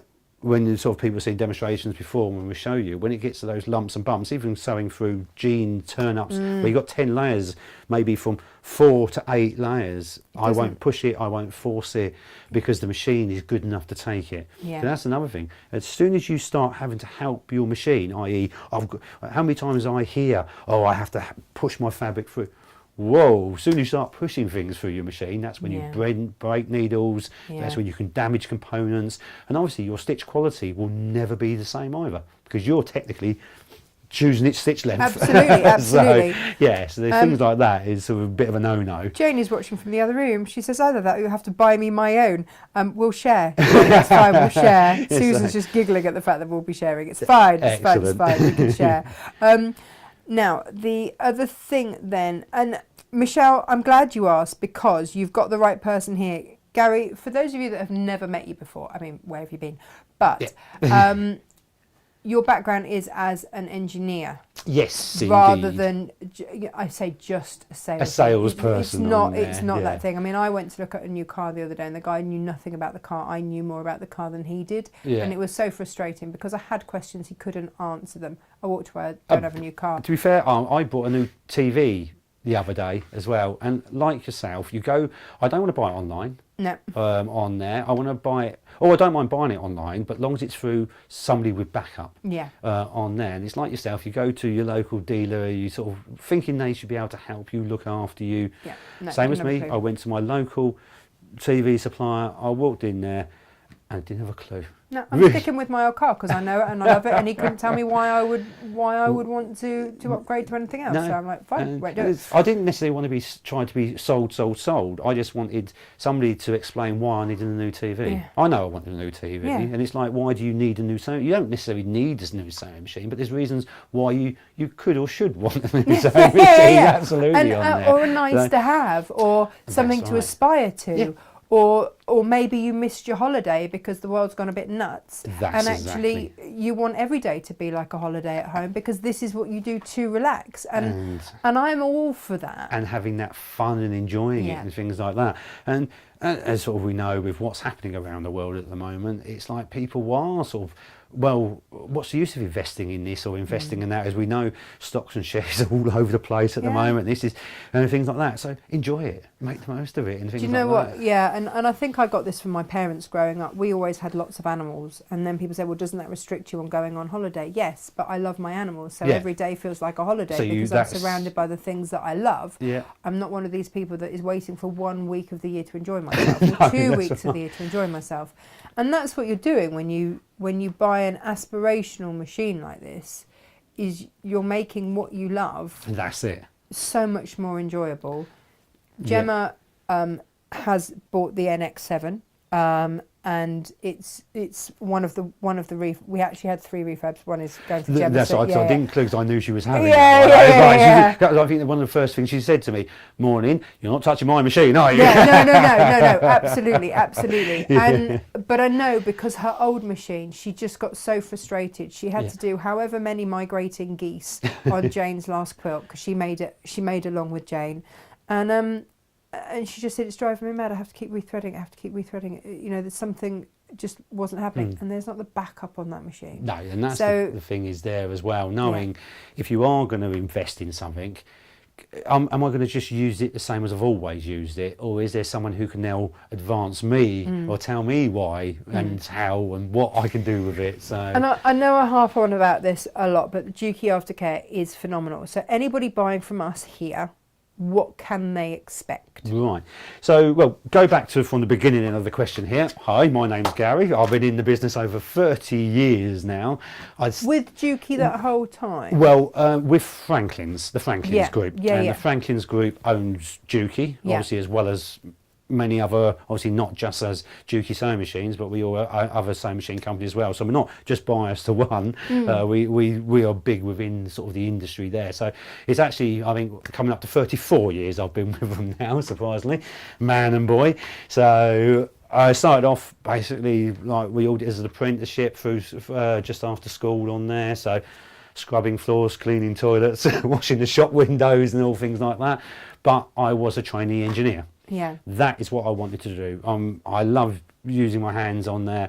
Throughout, I grew up with certainly with my dad, his engineering and woodwork, making things. That was always my interest. So, moving into an engineering background, and it just happened to be within sewing machines. Yeah. Fair enough. My brother worked within the sewing machine, and he still does work within the sewing machine industry as well. So, but just in Miami. Just in Miami. Yeah. Gary. For I know. Miami. And it's actually for Dukey as well. He didn't originally work for Dukey, but he now works for Dukey in Miami. Yeah. So I get Dukey Colchester, he gets Dukey Miami. Yeah. See, excuse me. Something's gone wrong there. Not that I'm bitter about that, but no. So we have been importing Dukey domestic. Obviously we've always been involved with Dukey industrial, but as the sole UK domestic suppliers now for over 20 years. So again, we're not new to Dukey. We are certainly not new to the sewing industry. We have our full work. Well, we don't just have one workshop. We actually have multiple workshops because we have different stores availability. We have warehousing obviously on there. We have the industrial showrooms. We have our domestic showrooms. Within our domestic and industrial, we don't just do Dukey. We're a multi-brand company on there. Obviously, Dukey fits a large amount, but there's certain things. Obviously, we do all the embroidery systems and that which Dukey are not involved with. So we do obviously deal with that side as well. So we're not just a one-stop base. Because a lot of the big manufacturers who people sort of know of, the sort of first things when you say mention the name for sewing machines, obviously there's certain names that come up first. And most of these companies, they've got basically one form of backup service. That is it. They've got one distribution centre. They've got one phone line going in, maybe with a couple of helplines on there as well. So we have multiple stores, multiple workshops, multiple classrooms as well. So the backup service, I would say, is one of the best on there. I would concur. And it's not just, thank you. Hopefully it's not just me saying that, because we do get people who have sort of phoned in, or I speak to when I do all the exhibitions, just saying, I phoned up the office, they just sent it straight out to me. I had a problem, they put me in contact with an engineer. Actually, it was you I ended up speaking to. Because just because I'm here, I am still in Dukey. I'm not one of these people who just appear on TV or an exhibition. When I'm not here, I'm in my shop, I'm in a workshop, I'm fixing machines still. I still have a passion for fixing and mending machines and all of that. And this is why when I first get a sewing machine, I very rarely look at the outside. They hate it. Sometimes when I go to meetings of launches of new machines, they do, hang on a second here, just don't take it apart. Because I always sit while they're talking in the meeting and just take it apart and have a look at certain components. Because to me, that's the important thing. They want to talk about all the stitches and that. I don't. I want to talk about how is it going to do exactly that? How is it going to do what they say it's going to do? So, and is that actually manageable? That's the thing. That's it. Are we selling the machine to do the right job? Because it's not worth selling a high performance heavy duty machine with weak components. Because I know in 2 years, 3 years time, if I sell it as a hard working machine, people use it hard working and it's not got the right components, it's going to come straight back to me. Which nobody wants on that. So, Elizabeth says that it sounds like the four-wheel drive of feed dogs. Yes. And it is. And Carol says sold on the box feed alone. That's it. And especially now the box feed is connected with the smart dual feeding system. It absolutely perfect. More words that people need to understand what you've just said. So now we've got the walking foot built into it. There we go. Okay, so that is your dual feed. That's the dual feed. Yeah. Shall we show that as we've mentioned it? Shall we show it? And we might just need to re-angle either the camera or the machine. Just to so show what I do, if you leave the camera to necessarily there, if I turn that on its side, because that's the best way to see it, is because it's this little lever here. That there, if I just pull that down halfway, that's now the dual feed. Or the smart feeding system, or the walking foot. thing is, with certain components of different sewing machines, it's something I will say because it's something I get asked a lot for, and it's just a little bit of knowledge on there. If you pick up an English book, it will give you one terminology. If you pick up an American book, it will give you another terminology. If you pick up an Australian book, it will give you another terminology. So different books mean different things. Different companies will call them different names as well. But a lot of things are actually the same. Like, as you know, you sort of get a lot of people come in and say, have you got any batting? And obviously it's Australian for wadding on there. Have you got a walking foot? Some people will call it a dual feeder. So again, there's a lot of terminologies from different books which can be the same thing, but people will call it different things depending what they're reading and where they've picked it up from. Yeah, of course. And, you know, especially American terminology is different to here. Yes. So Dukey's terminology for the walking foot is the... Now, because it's built into the machine... Oh, you can't call it a walking foot anymore? Well, yes, we can, but with the terminology, because now it's not just a walking foot, it's actually a double feed system. Which is better. So that's exactly it, because it's perfectly timed now, because it's mechanically timed with the bottom feed system, where obviously an attachment can only be as good as its sort of own timing. So it's never going to be perfect because of the actions of that, where because of now this lever, can we go back on the side there now? Yeah, we can. So if I pull that down and that just locks in to position, that's how easy it is. No screwdrivers. That is now perfectly linked with the underneath feed. So it is that perfect timing. Yes. But as I keep calling it, a smart feed system, because now what I can do is alter the timing of that to the bottom timing. So if I want it to do things like automatic gather, so for that, if you're using any stretch t-shirting and things like that. Whoa, hang on. You can alter the timing so that if you want a gathering stitch, so dressmakers, absolutely, you know, those ears should be pricked by now. So like we would have had, as I mentioned before, on an overlocker, we have what they call a differential feed. Yes. So people who don't know that is, or haven't got an overlocker, overlockers have two feeds, the front and back. A differential feed will make that feed move different to that feed. Yeah. A dual feeding system is bottom feed, top feed. So they basically move together. They push it through together. And that's what you want when you're quilting, because you want all three layers of your fabric. That's what you want when most of your sewing, especially like things like velvet and things like that, where you get movement, creepage, matching up plaids. You don't want any movement at all. No. But sometimes you want a bit of movement, i.e. if we're using sort of things like t-shirting fabrics and that you really generally wouldn't use on a sewing machine, because it's so soft and stretchy. As soon as you sew it, it stretches the fabric, it just puckers it, it waves it. Yeah. So I can now control the feed system to take that wave out of it. Amazing. So it allows me to use a lot more awkward fabrics on a sewing machine rather than necessarily needing an overlocker. Right, so just pause there. Yep. Gary, how many of the Great British Sewing Bee contestants did you have on your stand? We actually, at the last show. There might have been one of them we didn't, but apart from that, over the last years, we virtually have every winner and runner-up on our stands, and 90% of them I've got Dukeys, and they have come to us for them, because obviously we know the Sewing Bee, they use manufacturers who give them sewing machines, who sponsor their program, etc, etc. But the reputation, name of Dukey is out there, and they've come, and throughout the time they've come on, they've used them, they've tried, because obviously they're sewers. They're not just a matter of I only use what I'm given. No, they want to play, they want to see different things, and also they want performance. And now 90% of them have Dukeys, which they have purchased. Yes. Not that we say we don't give machines, we can't afford to do that. Machine. Yeah, there's no business there on there. And so, and you say it was, I think it's Harrogate, the last show. It was just virtually the whole.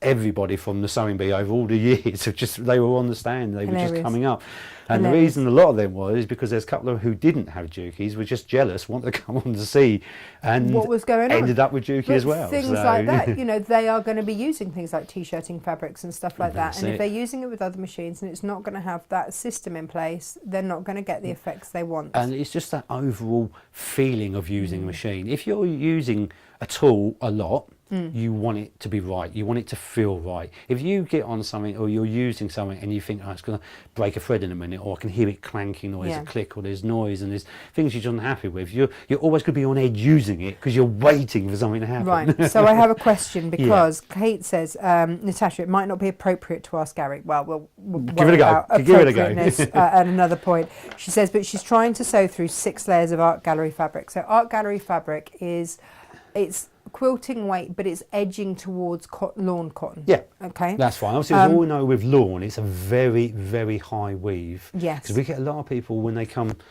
and they look on there and say, well, I'm only sewing through 3-4 layers of fabric. And you just realise it's like lawn or something like that, where they've folded it. And as soon as you cross a lawn weave, you've got such a high density, even if it's just 3 layers of fabric. It's going to make it quite a solid piece of fabric to go through. Yeah, so she's trying to sew through 6. Yep. So okay. Yeah. With her mini industrial, and the needle's broken twice. She said, "Am I asking too much, or could it be something else?" Right. The biggest thing I would say there, and it's one of the biggest mistakes people do, because they think it's a heavier weight fabric, they automatically put a heavier needle in. Right.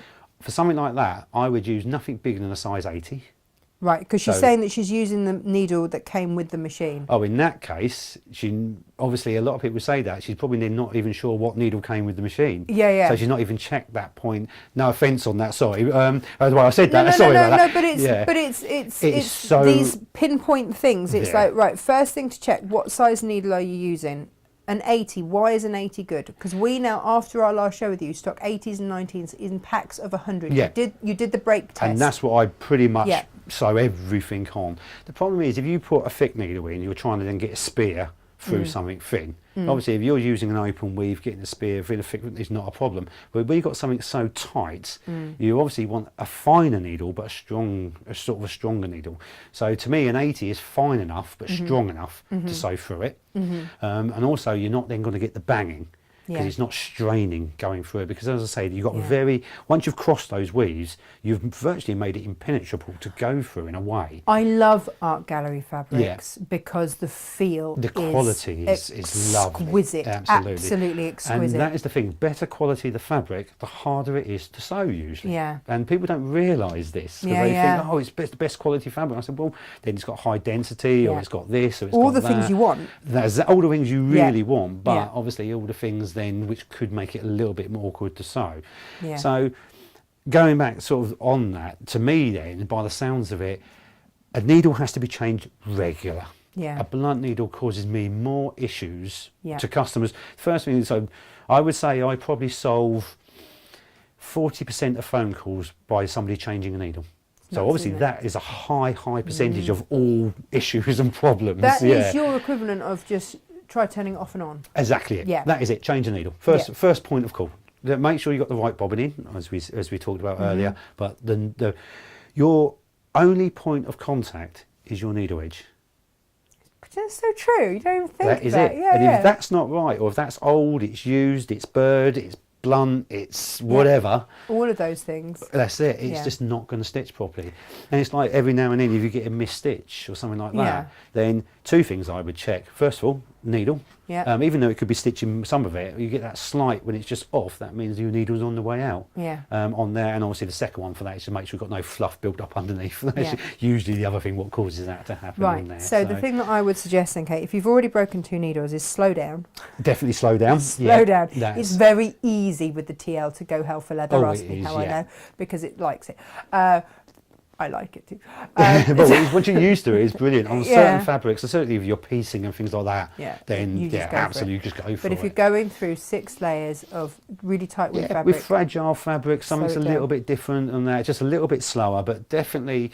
And also, just something else I do say as well, you're better off to have a slightly wrong size needle that's brand new than the right size needle that's blunt. Okay. So a sharp needle is more important. It was after our last show with you that we absolutely sold out, and I don't know if they're still on the website, and the girls will be able to tell me.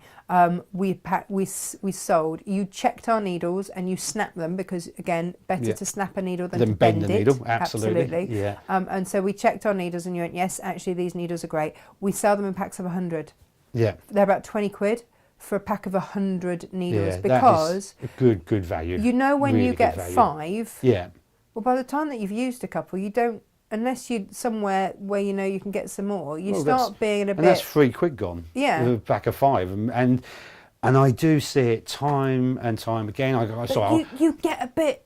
You get a bit tight about putting a new one in. And I'm going to repeat myself over and again, as I do with the customers when they come in about needle all the time, is because when they say, "Oh, I've only had it in for a month," I said, "Well, you could use it once. You could do one line of stitching, and if it hits something it doesn't like or something, and you haven't realised, that's a wrong needle then."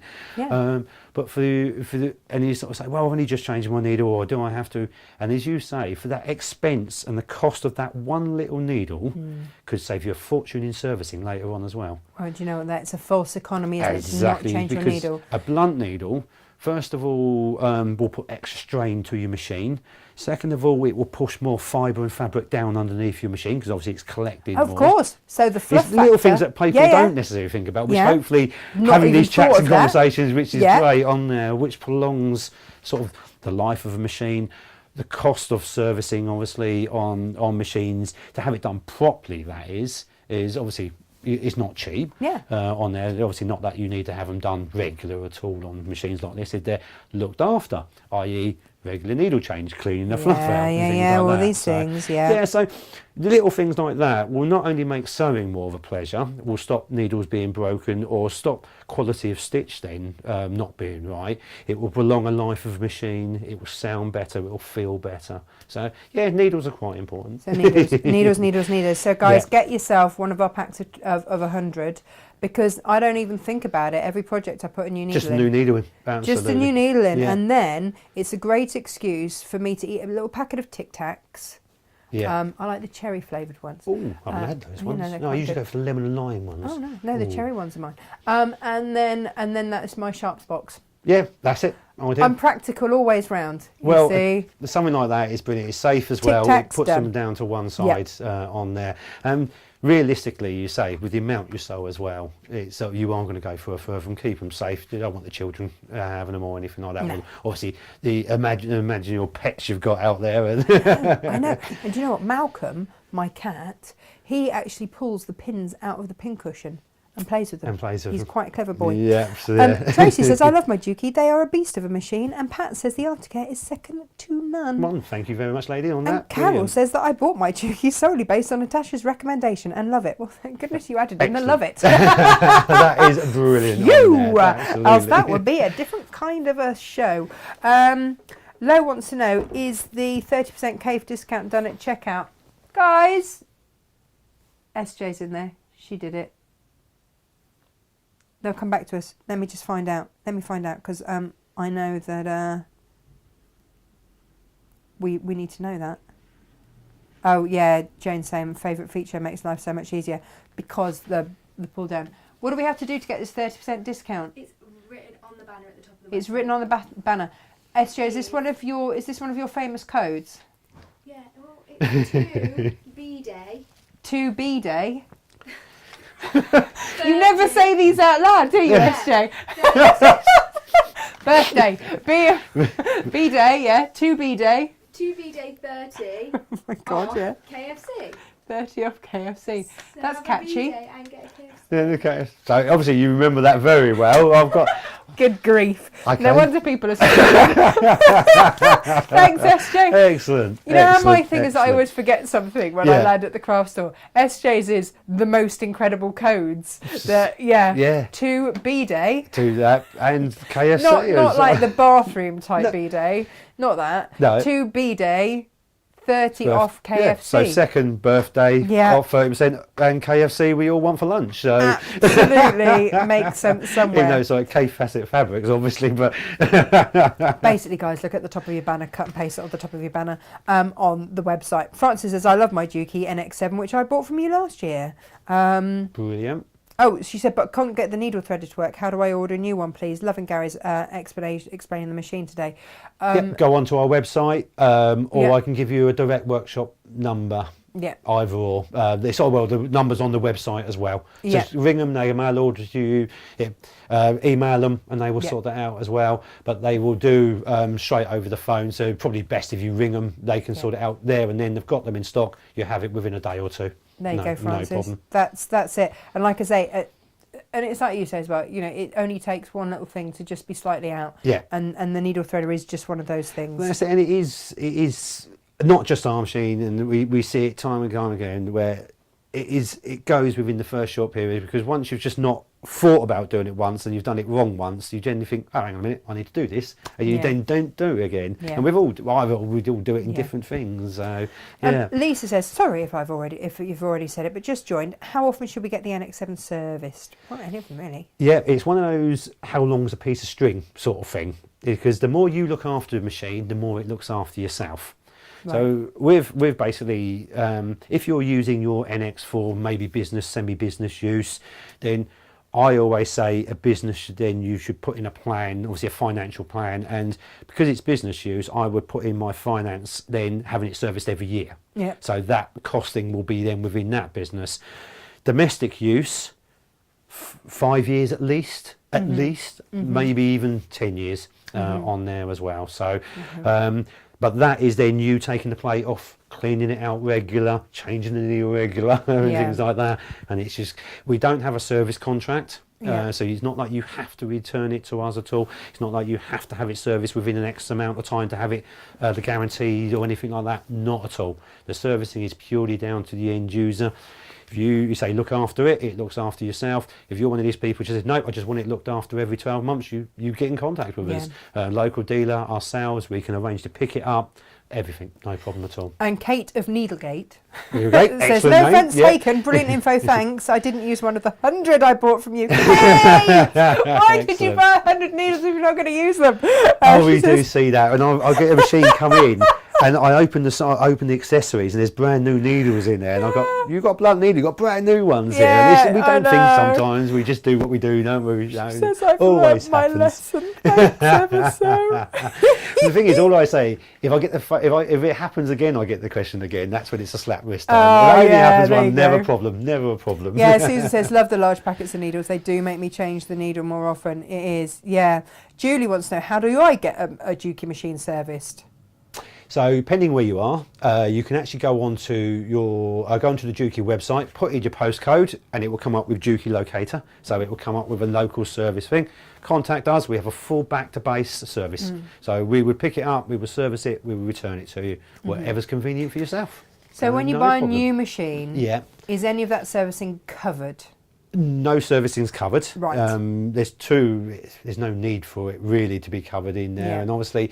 A lot of companies, if they put X amount guarantee, which then has a service, or they say you get a free service on the first one, or because they probably charge you for guarantee or something like that, or they give you extra guarantee, then you have to have it serviced within every 12 months or 2 years, and they're charging you for no real reason. So in the long run, you end up paying more. Got it. With ourselves, you're fully warranted, 2-year warranty. Parts, labour, cover? Everything. So that's labour, that's electronics, that's mechanical. You are completely covered on everything. It's not like a bit part, because there's some guarantees when you read the small print, you think that's only covered this amount, so ours is a complete across the board. Apart from the needle threader. Apart from things like consumable parts, needle threaders being one of them on there. And obviously there's no service contract in that as well. So no, it's pretty much an unconditional 2-year warranty, providing obviously it's not dropped or anything like that, or if it is completely abused, obviously. So go on to Dukey, find your thing, and we said this from the start, like the warranty is included in there. Yeah, you know, you've got that. How many years? 2-year warranty. 2-year warranty. Yeah, I think that's. And I say we look after that absolutely completely. And as you know, with the warranty side, I will say 95% of issues is not warranty issues, it's user getting to know your machine issues. So when Lynn says, can Gary please help me, she's got the new UX8 and she loves it, but it's knotting up underneath at the start. What's she doing wrong? So it's knotting up underneath at the start. I know it can be a new machine, but I'd always make sure there's no little bits of fluff, or you can have a bit of thread or something caught in the thread trimmer, which can hold thread, which will cause that little bit of looping to start on there. Yeah. That's the most common cause of that. So, and the machine can be used once. Because the machine it's still, you know, a machine can't tell you that it's got a little bit of thread caught somewhere, can it? You've got to look for that. You've got to look for it, because especially with the thread trimmers and things like that, obviously if it's in between the blades or something like that, which you just need to give it a little bit of a brush out. Yeah. So that's the main thing on that. If you find it's not, again, what you could do is give us a ring at the workshop. the easiest way we find it is you're actually in front of your machine when you phone us, Right. because we can then have a chat, and as we're talking about things, you obviously are looking at what we're talking about as well. Perfect. On there.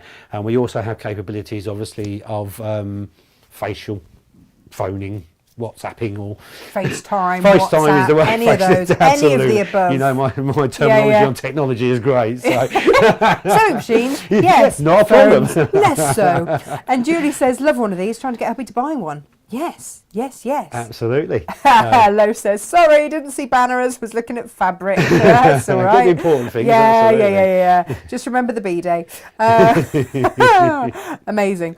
Right, what else do we need to know, Right. Gary? What do we need to know? We're not even finished going through sort of the main sort of screen on this. So much to say. That's the thing. There's just Everyone's so much gone to off do to and buy say. needles. Actually, I don't even know how long are we here for. I don't. Well, As long as we need. That's until great. you then. stop, Oh, that's really. all. Right. So Would what you like time- another cup of coffee while we're I doing was going to it? say, if we are, that would be absolutely lovely if we can do. So Yeah, thank you very much. Gemma or SJ, please could we grab a cup of coffee for Gary? Sorry, can I have a cup of tea? Oh, cup of tea, Milk, yeah. no sugar, Milk, please. no sugar, Will please. be wonderful. We'll Yeah, even try thank and you. put in milk that hasn't gone off. Yes.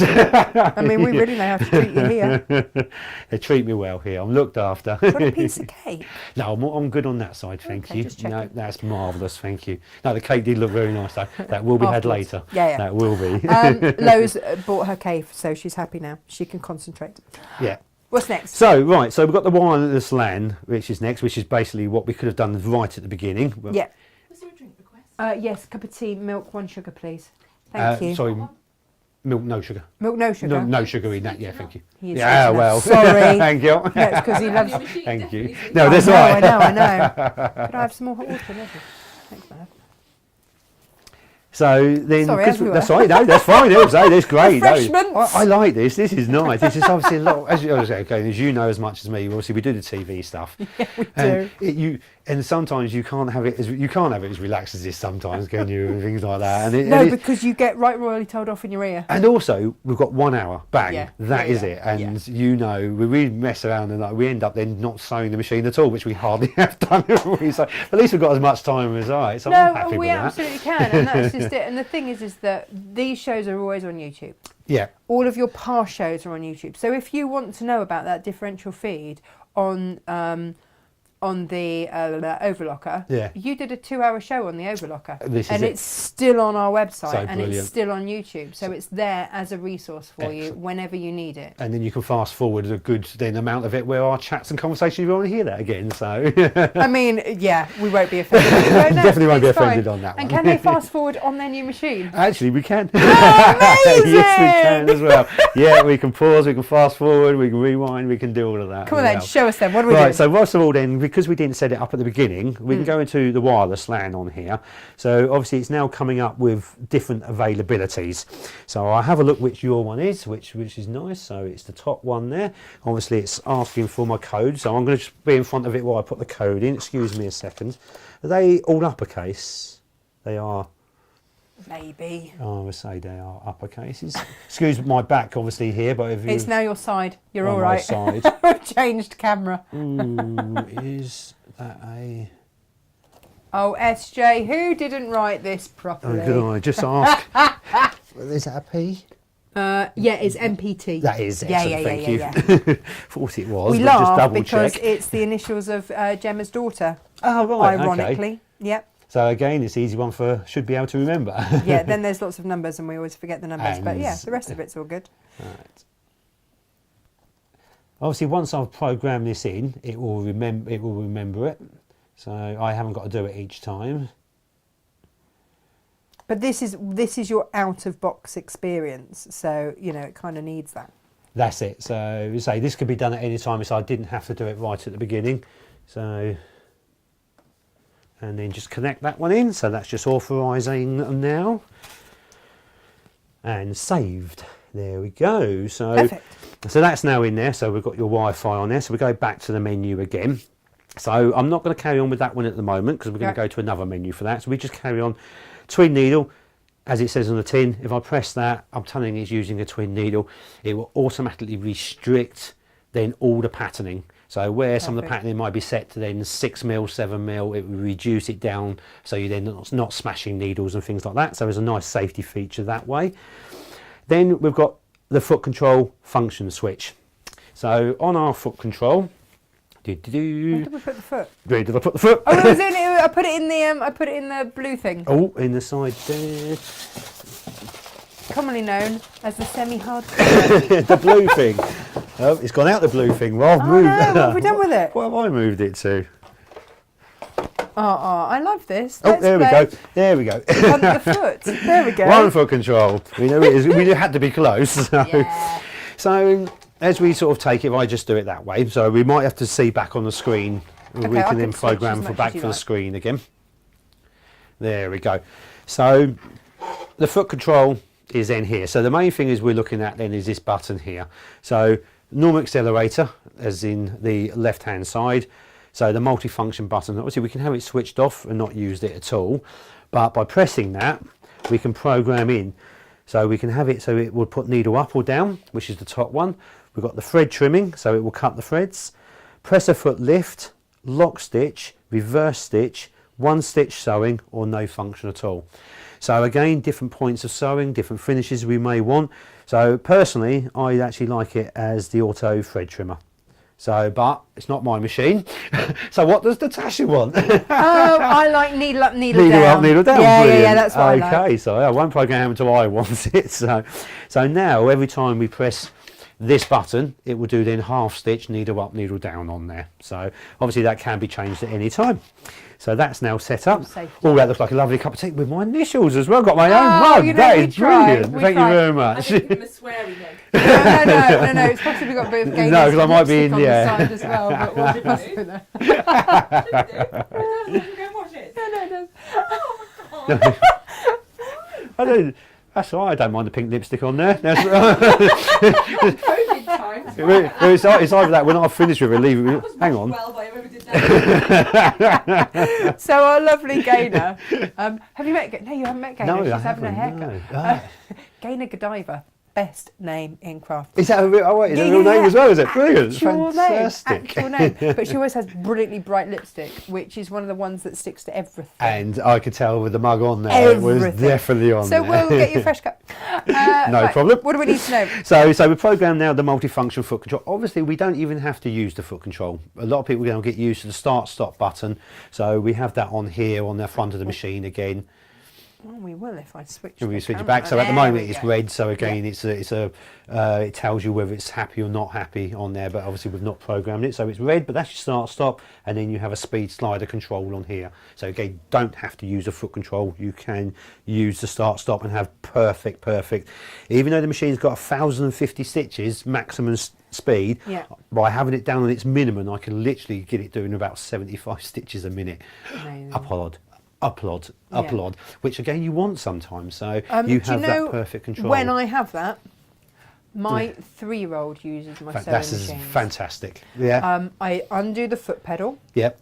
And so she presses the buttons because that's all she wants to do. She wants press the the buttons. yeah. And this is another thing about having that interactive side, which as a younger person we want to be interactive on there. So I remember when I was at school, my sewing was just one of those things which just didn't want to do.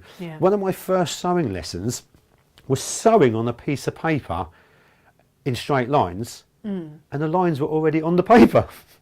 It was sewing on a lined piece of paper. Amazing. Can you keep it straight? That was the first time, and that's what schools. And then it moved on where it was so bad. And now being involved with schools and things like that, it's now the creative side. So you're doing a lot more on that creativity, remake, recycle. Sorry, I lost my word. Recycle, remake, and things like that. That's what people want. So now in schools, which schools still do it, it's a matter of trying to get them interactive rather than just boring stuff they never want to do. And this is the great thing about machines like this. And you just say with a young daughter, like 3 years old and things like that, now it's in that they want to play with it. The encouragement's there to get those generations who missed out coming, thank you very much, into sewing. So it's been she says to me, you know, Mummy, can I come and be your best helper? Yeah. That's what she wants. She wants to come to the workhouse. She wants to be the workhouse. Don't mention you got your daughter in a workhouse. Don't mention that on TV. That's very Dickensian, isn't it? I've put my daughter in the workhouse. This is it. I don't remember school. We don't believe in schools anymore. They're all in the workhouse. Good, get them out. I like your style. Well, you know, yeah, she's got little hands. It means she can turn through things very easily. It's very useful. Fantastic. Fantastic. Right, you now have a clean new cup. We're all good to go. Indeed, right. Do you need a slurp of tea before we continue? We'll have a little slurp of tea while we're going on there. It'll probably be too hot at the moment. It's even been lipstick checked. We're all good. Oh, wonderful, wonderful. Thank you. So, right, so we go back to the screen again, so on here, so foot control switch, and as I say, there's going to be some things on here you think, why have they put it on there? But you've got cancel safety button on there. Again, that will turn off like your red light start, so it will do things you don't really want it to do. Yeah. For me, I can't actually see a reason why you would want to do that. The only reason I know I would want to do that is if I'm doing a servicing or I'm doing a testing. I would want the machine to do things where it doesn't want to do it. It's actually there for you. So I would put it down to more something I would use as an engineer rather than anybody would normally use at home on there. Got it. And then you've got your bobbin thread winder sensor, which is your next one. Oh, there we go. I do get excited yes. about this one. So I press that now. You can actually have it programmed on there. So this is not actually winding the bobbin. This is just the end part of it. Okay. So this is just one step. Yours goes further on there, where if I wanted to then censor it with 30 stitches left, if I wanted to 100 stitches left, or I want really quite a lot of thread to let me know early, I can have it to 200 stitches. Oh, come on. So now I can have it censored. I just leave it on 30 and is that as a sensor? That's on a sensor, that's right, yeah. So that will be, even if I haven't said how much of the bobbin there is left, it's just going to kind of know, will then give you that feeling. Basically what it will do, again down to the thickness of the thread, is then to the amount of stitches. So if you haven't got it programmed exactly, it will only give you a rough idea, but it will still give you like 100 stitches. Exactly, so it will still give you that idea, but obviously if you set it up exactly how it should be with the winding it and everything else, it will give you that exact finish again. So at least it's just an early warning system. At the very least, it's an early warning system, which a lot of machines don't have. Well, a lot of people do, because I hear it. Not how many times I hear where people have been sewing and said, didn't realise my bobbin had run out. Yeah. You've looked and there's nothing on there. So live on TV. We do hear that's exactly live on TV as well. So we do see it do that. Yep. And it happens. On that. So I put you on 100 stitches. Yep. So there we go. So we go on for the 100, all on there. Gary. That's all right. And then press a foot lifting height.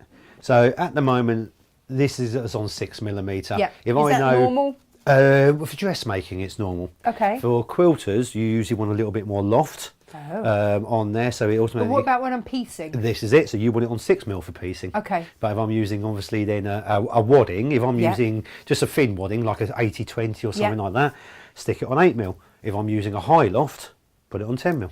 So when it lifts and then you're twisting your fabric or turning your fabric, obviously if you've got not enough room, it's going to twist the fabric and then you have to do that by hand. And so by having enough gap. Can I just ask? Yep. When that needle is down and I'm turning my fabric, does this do the same as the other machine where it drops the feed dog automatically so that it doesn't catch on the fabric? It doesn't catch your fabric underneath. Boom! They think of everything. The auto pivoting, So once you've got the auto pivoting set, needle up, needle down won't just do that. Because that will leave the feed into its position. But the auto pivoting leaves needle down, lifts foot, lowers feed. So when you turn, there's nothing scratchy, nothing catching on the back at all. And if you're working on a fine dressmaking fabric, like a nice silk or something like that, the last thing you want to do is, well, even that, if you're just using bare wadding on the back, where it's obviously where it's got catch fluff and things like that. And that's extra fluff, isn't it? Fleece as well. I do so fleece. You're surprised once you sort of start going through, you think, oh, actually, forgot about that. Oh, yeah. How do I turn that on, Gary? And then, so that's within the settings. And then that's the top, that's the height. The pivoting I'll show you in a minute. Okay. Because that goes in then to the main screen. Right. Because that's something we can switch on and off as we sew.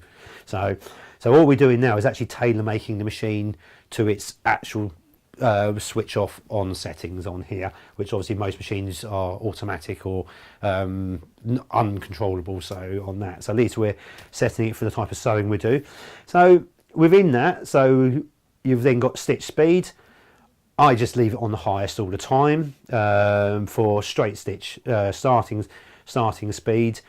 But a lot of people, and these machines automatically come on low, so when you start sewing, it will do the first few stitches slowly and then go, which some people like that. But also I've had it where people are saying, I'm so frustrated, why is my machine not moving? Right. And it's more for the more experienced sewers who just want to get on and go. Yeah. And personally, when I do it, I want more high speed just to get on and go.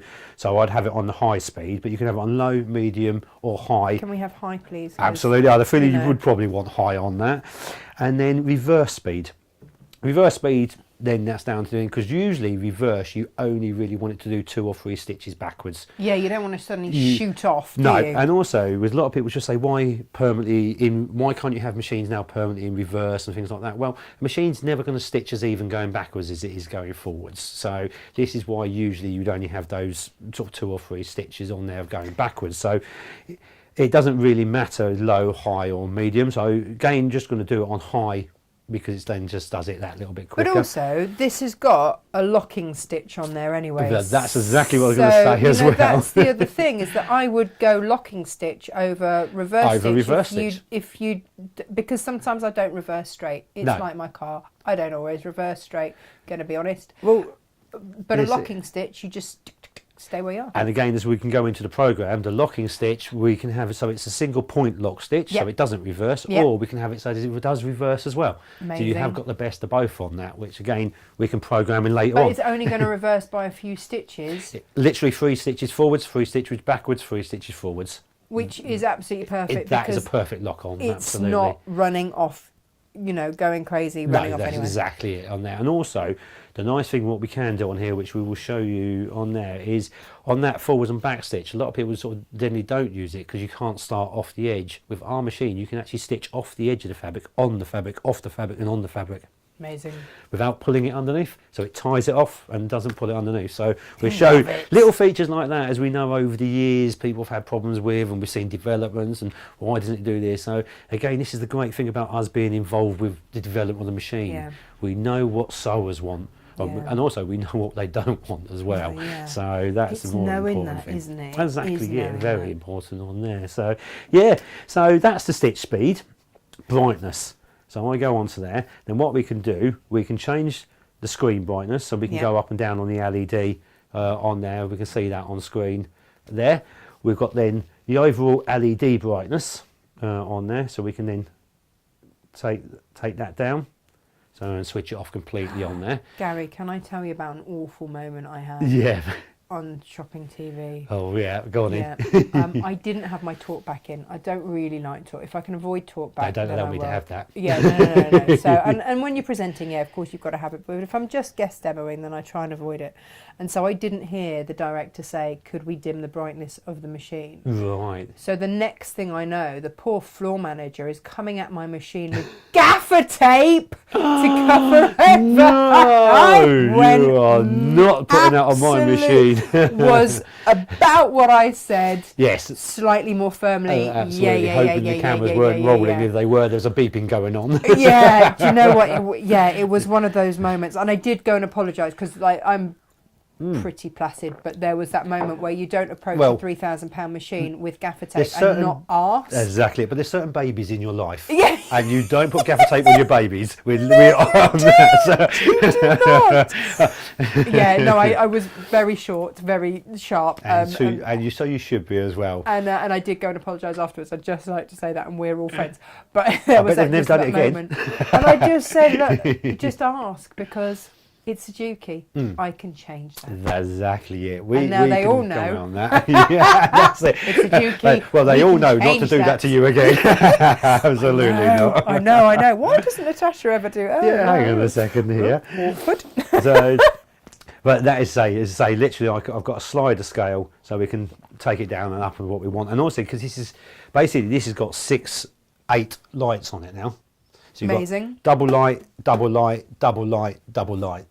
So Just you've spoiling got us, fantastic, Gary. so no shadowing or anything like that. Obviously it's all LED as well, so you've got no heats or anything Yep. like that.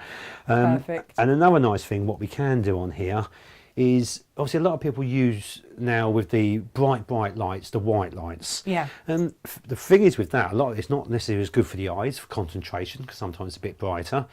Sometimes in your room, lovely here is obviously got studio lights in here, so we want it white. But obviously at home in our sewing rooms, we've got maybe not as bright as this. We've got slightly yellower lights or something like that. So why not then make the machine slightly more warmer? Oh, hang on a minute. Hang on. Do that again. Yeah. So if I go to that to go to yellow, then medium. Obviously we can go to bright, as in sort of the white there. Yeah. So again, doesn't matter what lighting is in your room, how your eyes are reacting to strong white lights, duller, warmer lights, things like that. We can make it comfortable for you. So if you're someone that suffers with migraines and stuff like that, I know that the colour of the light. White light. You do when not we want that first bright, set up the studio, the lighting technician guy, he's ever so lovely, but the frequency of the light that he did just triggered my migraines. Yeah, it just wasn't like good. You wouldn't believe it. I was like, Nick, you've got to come and change this, because I can't actually work in my own studio. This is absolutely nuts. It is very, very important. And people don't realise. No, absolutely. If you're sitting at your machine for a few hours and you're straining on there and you don't realise when you're using it, and then you come away from it, oh, hang on a second here. Yeah. All because the light's on there. Yeah. But also you could be straining or the light isn't bright enough, and then you've got a crick in your neck because you've been straining to look a bit closer. All these little little things you don't realise. Which if you sit there for a couple of hours at that awkward position, by the time you get up, you're not comfortable. No. And a hobby shouldn't hurt. It definitely shouldn't hurt, or really it's ruined you for the next day or something like that, because then you've just twisted wrong or something. Yeah, absolutely. So no, it's all those little things for comfort as well, which is nice. So would you prefer warm or white? White, because of the studio. Yeah, because that's it for the studio there. So let's go on to that. For me, that's my preference. And obviously, just because I've set these, everything could be overridden obviously at any time, so you can just go back in and change it all again. So you might want romantic lighting, a bit of a mood lighting going on there with certain types of sewing in the evening and things like that. Why not? Elizabeth would like to know, are the holes a speaker? Can you play your top tunes via a USB? To be fair, I haven't tried that, but because we can go onto YouTube, we can put music on here. Amazing. Yeah, absolutely. Amazing. So no, we have got that side of it. So I mean, Elizabeth has the best sense of humour, and I'm not sure if she was just joking, but there you go. Elizabeth. There you go. But no, yes, actually, yes. Technically, we can do, but not your but music videos, yourself, but music video as well. Amazing. Well, I don't know why when we first got these in and I was coming up, but on the YouTube opening page for some reason, it was a little bit of a favourite of mine. Was Tom and Jerry. Amazing. And I am a Warner Brothers. I do like my Warner Brother cartoon rather than the Disney side myself.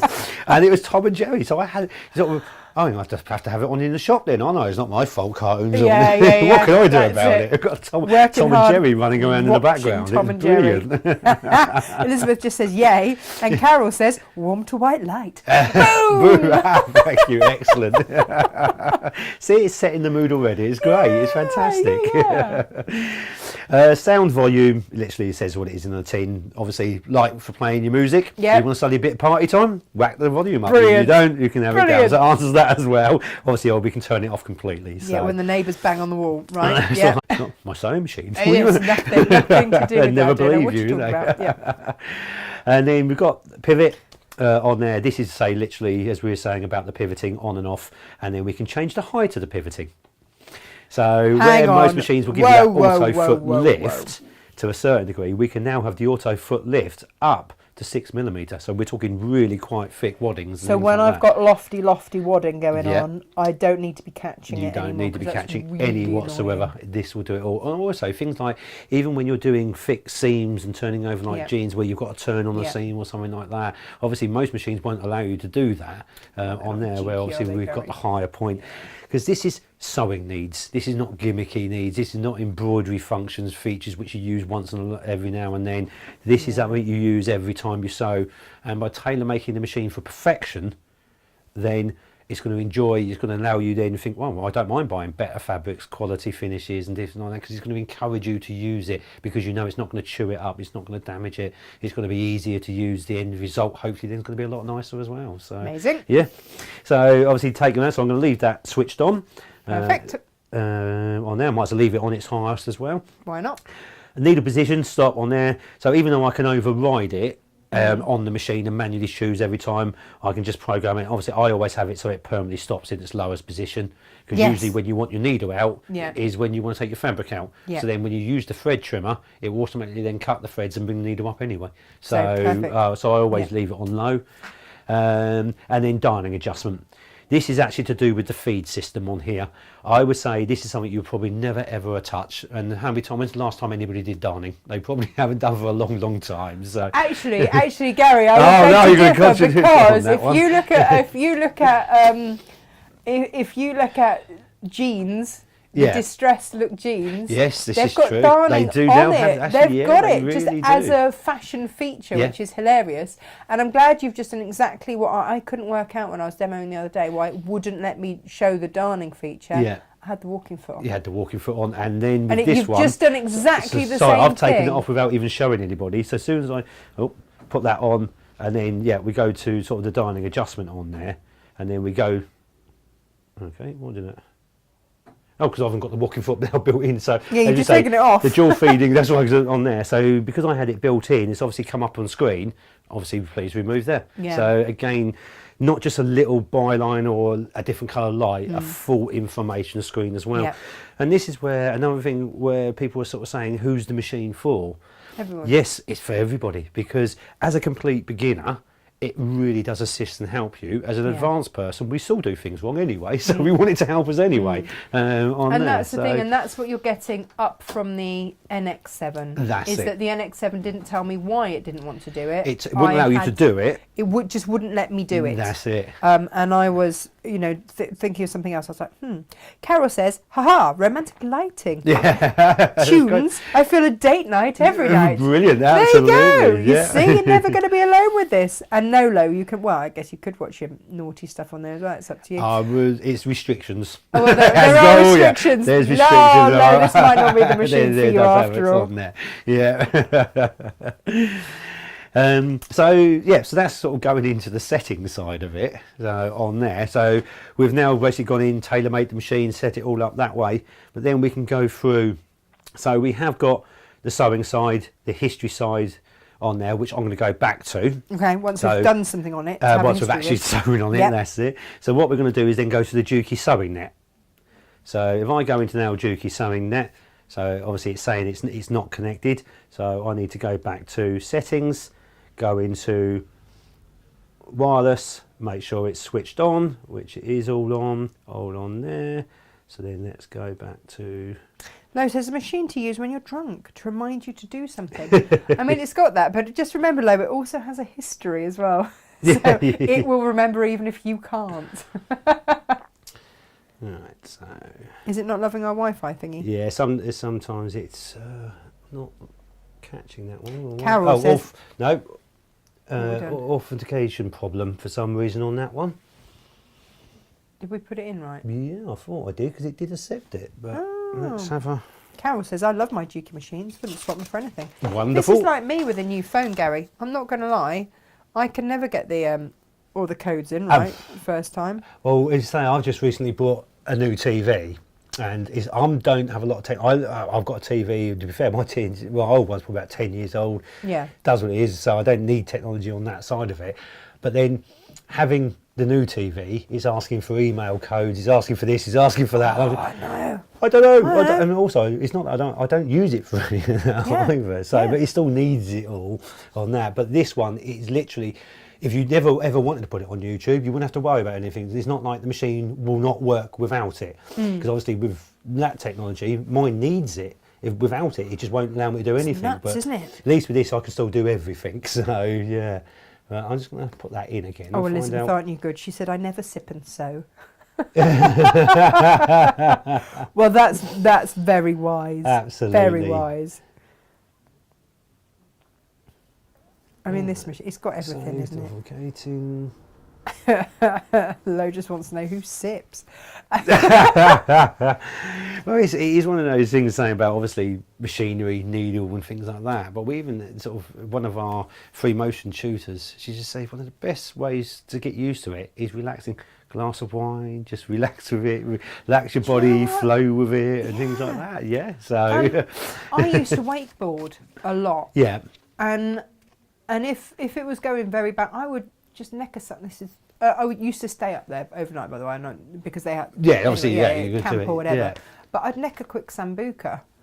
It relaxes you a little bit. You yeah, don't feel the just cold switch off quite so much. yeah, on that and side honestly, of it, they would be the best sets, because you know when you're out on the water. You've got to be freer and relax, certainly on boards and things like that. Yeah. Yeah, you need to. So, and fantastic. Yeah, I was young at the time. Yes. I'm not sure I could cope with any of it now, to be honest. Well, yeah, so I'm much very better. much with you Yes. on that, very much. Yes. You know, come up as saved and then it's coming in. So whether it's not getting a connection through here or something. Oh, it could be. But what we do is we have a look at that afterwards and find out where it is not connecting to, because it has come up authorization saved. That bit's okay, so it's going through, and then it's trying to authorize again, and then saved. So perhaps it's worked this time. We'll see. But this is the thing, isn't it? I don't know about anybody else, but I have this on my phone, and half the time I just I get where I'm like and it's me. It's just user error. Yeah.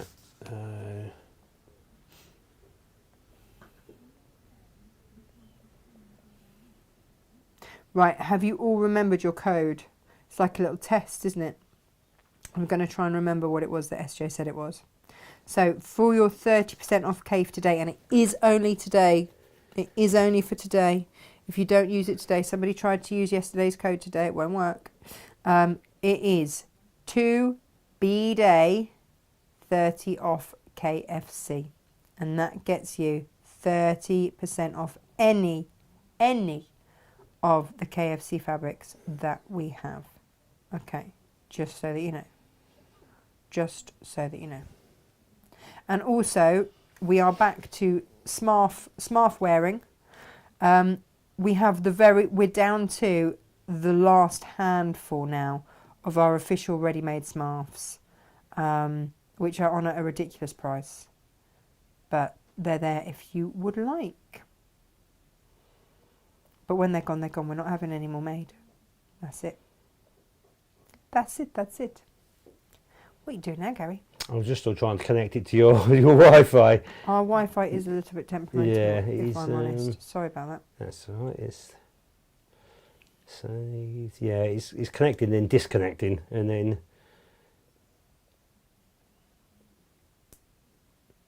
Oh, and guys, have you got your Ruby Star? What do they call it? They don't call it scrap bags. Stash extension pack. Ooh. I think we've tagged it with scrap bag as well, for those of you that can't remember. Stash extension pack. Like me. I keep forgetting what it is. Claire says, get Josh on the phone. Actually, Josh he's in today. We don't need to get him on the phone. We just need to yell him. Yeah, so it does connect and disconnect, so I will have to have a look at the Wi-Fi side. So we'll necessarily come back to that bit, and there's to show you the YouTube on there. So we come out of that one. Yeah, again, different areas, different setups, so it will just be slightly different on that one. So one thing I didn't say at the support side of it as well, which is already in there, you can actually, before you even start anything, you can literally go in and find out about the machine. So basically the operation of main body, sort of once I take it out of the box, then I can go on. So like just something as simple as installing the wide table. It gives you step-by-step instructions on then. And obviously this all comes with it as well, which is the nice wide table this way. So lovely. Really nice big arm on there. And obviously as it's telling me step-by-step instructions, undo the feet at the bottom on there. So they just all unclip like so. Can you adjust the height of the feet? We've got fully adjustable, yep, and that's just nice again, uneven surfacing or anything like that. Well, it's just that sometimes it encroaches because it's so large. Yeah. A couple of the feet will be on my cutting mat. That's it. Which means that it'll wobble a little bit. Or we've got a fold down table, we've got that slightly different. So yeah, completely adjustable. Nice. You'll notice underneath here as well, we've actually made it honeycomb. is So because stronger. much stronger, doesn't twist, doesn't bend or anything like that. And obviously for a support table, it needs a support. So, of course, absolutely. So it really does give a nice. So as well as obviously you've got a big rolling area inside the arm as well. Obviously full 12 inches, 30 centimetres. It does give you that extra platform. And you say you can go step by step, like turning pages, telling you exactly how it all works, and obviously then even tells you about the adjustments of the feet on there as well. So every sort of part on there, it's all built into the actual machine itself of telling you exactly what you need to do. Instead of obviously, if you didn't want to go through the instruction manuals or anything like that, you can literally just go through, and then the machine itself will you can literally set up stage by stage by stage. And also I have got the manual built into it, as we said, as well. So I've got there and that. So, and again, it's all like the installation all on there. So then what we have also got built into this one is a full instruction manual. Go in, so it now gives us the whole instruction manual built into the screen, which we can then just go through, like returning pages of the whole manual going through. And as I say, if we want to see something a little bit closer, we can then just go in, tap the screen, we can enlarge it, move it around. So that's just like using an iPad or exactly a tablet. it, yeah, that's what it is on there. So it's a lot more convenient that way to see things. This is worth the extra money. Well, just for the interactive alone on there, and this is why a lot of people sort of say when you look at the different, there's not a big. I know, don't get me wrong, there's a price gap between the two, but it's not obviously a big price gap when you look at. You're not talking thousands. Thousands at all, by a long way. Is because the main thing, the sewing side, is the same. Right. And this is why with the machines itself, I can't sell the NX over the UX for quality and sewing and performance, because the performance is the same on both machines. Yeah, sure. It's if you wanted that bit more fun, bit more to play with, something else, and say that extra ease of use on screen, and that it does give you that by going to the UX on there, which is really nice. So, but then very clever. Yeah, it is really intuitive as well, and it wants to help you sew, which is the nice thing about it. Oh, just like us, we want to help you absolutely sew too. And on that side, I'm going into the sewing side, which we're on here. So right, well, we haven't even stitched the thing yet, because obviously unboxing it, that's setting up. The sewing bit is then the easy bit, but also the fun bit as well. So this is the nice thing. So we have got some nice Orifil, I believe, behind us here. Oh, pick an Orifil, any Orifil. Any one we want. For a Dukey blue, obviously. Obviously. As also it's nice and dark, so it can be seen on screen easier. So.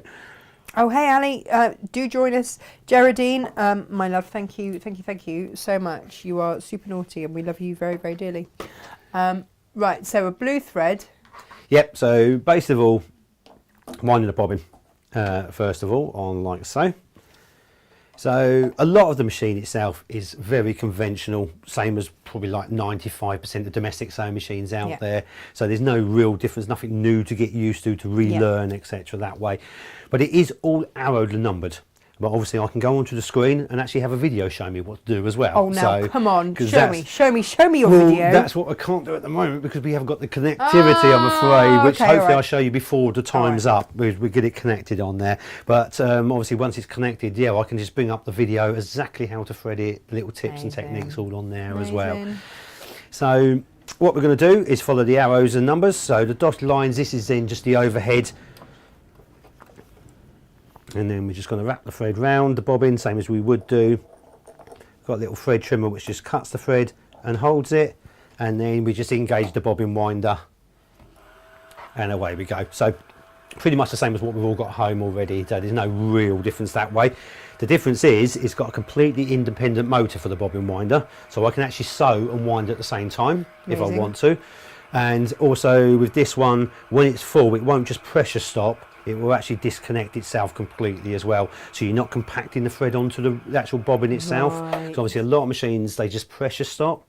So technically it's still trying to wind, where this one actually disconnects it completely. So. And so it needs to know that, doesn't it? No, it will automatically do that. Because that stop, because it needs to know how much thread is on there. Oh, that's right. If you're using the bobbiny thing. Sorry, that's the sensor. That's right. Sorry, on that side of it. So when it does that, because of the sensor system. So if I've got it 3/4, it will click it off 3/4, etc. that way. So, but myself always fill it full. There's no reason. Obviously, Yeah. doing small projects, that's down to the individual Yeah. sort of there. But Hang on. Whoa. I've just gauged what you've said. You can also tell this how much of the bobbin to fill. that's right. If you want 10%, 20% up, like you've got on yours, but this does it in that Oh, this is screen insane. way. It's Yeah. brilliant. So it's a bit more. Well, your one's got a tiny little box which will say a percentage in. Obviously, this has got a whole screen to tell you that as well. Yeah. It's got the whole thing and the that's manual. it. So Yeah, it's that yeah, little yeah. bit different that way. But again, to me, when you're using a reel of thread, because what we mentioned earlier, something which I think you said Nan did, or I used to wind thread on top of thread on the same my bobbins. my is grandma something used we to. would Yeah, used never to ever drive recommend to do. me Yeah. mad. Yeah. So even machines without sensors in, you shouldn't do that anyway, because what you don't want is loose pieces of threads flopping around which Yeah. can catch and things like Yeah. that. And also different threads, even it could be exactly the same make of thread, because it's a different colour, it will be a slightly different thickness. Generally, darker the colour, thicker the thread, because of the dyeing process. Okay. Yeah, so black thread will always feel slightly thicker. That's why Right. black thread will always be weaker, because Okay. it's been through more of a process. So every process it goes through slightly Weakens weakens it. And this is why you find you can have two same manufacturing, one in white, one in black, and the black will maybe play up a little bit more than the white. So it's And yet people will blame their machine. exactly it. Isn't it funny? They will Isn't sort it of blame the funny? machine, but it's all those little things which, to be fair, as an end would you user, know? will not know. But it's only when you have an issue that's when obviously the knowledge can then be got. So, but yeah, we sort of like to put knowledge out when you think of it. Just yeah, it can happen. Generally, darker the thread, certainly deep colours which had more of a process dyeing it, will always be slightly thicker generally, and weaker anyway. So yeah. I love it when you're here, Gary, because I learn so much, and it's just brilliant. Well, this is, it's the nice thing about the little tips, and over the years I know what's caused me problems within the workshop, the phone calls I get, why is it doing this, why is it doing that, or I've done this, and so it's knowledge obviously I love to pass on, and it's only knowledge I've picked up because of the users have needed it, so Yeah. which is great that way. So hopefully it's useful information out there. Oh gosh, And yeah. I also, mean, absolutely. you say it makes people sort of stop and think, where you're thinking, well, why is it doing that? And there is generally a reason why as well. So yeah. So, but the reason I always usually, and you say about not having there, and if you're going to wind a reel and you've got the thread, just wind it full. And you've only used part of it, because what you don't want to do is waste the thread, so you're not going to undo that, Yeah, no. and you're not going to wind colour over it. So No. you've always going to have that, and that is your combination. And we sell little bobbin keepers. Bobbin stoppers, holders, Yeah. and things like that. Which are great. Absolutely Yeah, brilliant that yeah, way. yeah. So. Oh, Elizabeth says she was a hairdresser. She says black tinted hair feels like horsehair in comparison, because Yeah. there's more pigment. Because of forced that in. dyeing pigment in it, so it's a much heavier process in there. So. Learning from all of you Yeah, today. no, this is brilliant, Fabulous. excellent. Well, this is why we're just having a fun day with swapping information. It's always nice, because great for me to pick up new information as well. Obviously, it's a learning every day, isn't it? So it's great that way. Perfect. There's a few of you wanting to get hold of Gary. I mean, yeah. What I would say is best way to get hold of you is through Dukey at Probably the best way to get me would be Gary at Franklin's group, actually. Okay. Go through to the main group, which will then deal with whether it's say with Double R. whatever double R, yeah, get GARRY. So one R does go through, but goes through somewhere else first before it gets to me. So it's very rarely I see it. So yeah, double R in there. And There you go. Because there's a couple of people saying, "How do I get hold of him?" Yeah, no worries at all. Email me at any time on there. The only thing I will ask, if anybody emails me, if you can please leave a phone number. I do prefer talking to people. Yeah. It's much easier rather than back and forth with email questions out. Obviously, if it's just something simple, then you don't need to get back. That's a different story. But if you give me your telephone number, I will phone you. I will chat with you when and you're then not we here can with go us. through. And exactly it. Yeah. So Perfect. no problem there at Right, all. what's next? Right, well, let's do some sewing. Yay! So setting the machine up, threading the machine up. So you say wind the bobbin, setting the bobbin, no real different from machine to machine on there. So it's just a drop in bobbin. Again, it's all arrow numbered. So we're just going to drop in, pull through, number 1, number 2, number 3, cuts off. That's it. That's the bobbin set. I haven't got to pick it up or do anything else that way. So that's done. And then top threading, again, fairly conventional from any machine. Yeah, follow the arrows again. Number 1, 2, under number 3, over number 4, number 5. So with these machines, every time you stop and or you cut the thread and the needle comes up, it will automatically bring itself up to the highest needle position. So you would never have to turn it by hand, i.e. like this. So because of that, then the needle threader will work every single time. If for some reason, and I have seen it where people sort of necessarily don't think they've moved the hand wheel, but sometimes because you've done something for so many years, where an old machine you always use the hand wheel. Yeah, so absolutely. I've had it where people sort of said, no, I never do it, and they come in and they've done it, and I said, do you realise what you've just, and we do things unnaturally sometimes, we've always done it. So by using then, if we're not sure, using the needle up, needle down button, press it once down, press it up, you know by doing that it's going to be in the perfect position, the right position. Yes. So that, and that's it, needle because threader having lever, it slightly out. that's it. And we're talking millimetre. We're not talking a lot, because obviously we know how small and fine it is. So now press the lever down through. It's completely one step. You say, it wasn't in front of her or anything like that. Job done. And then I can just bring the underneath thread out for the first time. I will just put it out the back and just get it out the way that way. Perfect. So let's find a piece of fabric. So just to get on and go, say it doesn't matter what we've previously done with the machine. As soon as we switch it off and switch it back on again, it will come up onto reset, normal straight stitches, etc. that way. So we can play around with it and not being worried, afraid that we're going to upset it, offset it, or never get back again. So it's never going to be an issue that way. So on the front of the machine, obviously if I had the foot control plugged in, I would use that with normal variable foot control pressure, but I am going to use the start stop button again in here. And when we have got our other control buttons on the actual machine itself, that's before we get to the program buttons this side. So at the back of the machine, like everybody's used to, is your foot lift. This is a mechanical foot lift. That's why we've still got the lever attached. Some machines have only got the push button at the front, which we've got as well. But that button is connected to this foot lift. And I really do emphasise that, because to me that pressure has to be the best thing on a sewing machine, because if that's too floppy, too loose, or it tries to undulate and adjust itself halfway through sewing, you're never going to get a perfect stitch. And the problem with full electronic foot lifts on there, they try and censor.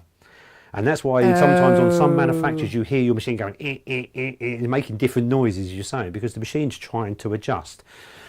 Well, an even foot pressure, and it's the same as all of our industrial machines, it's a mechanical foot pressure. No electronics. Electronics don't have to be there. You want that foot pressure to be even when going through thick and thin.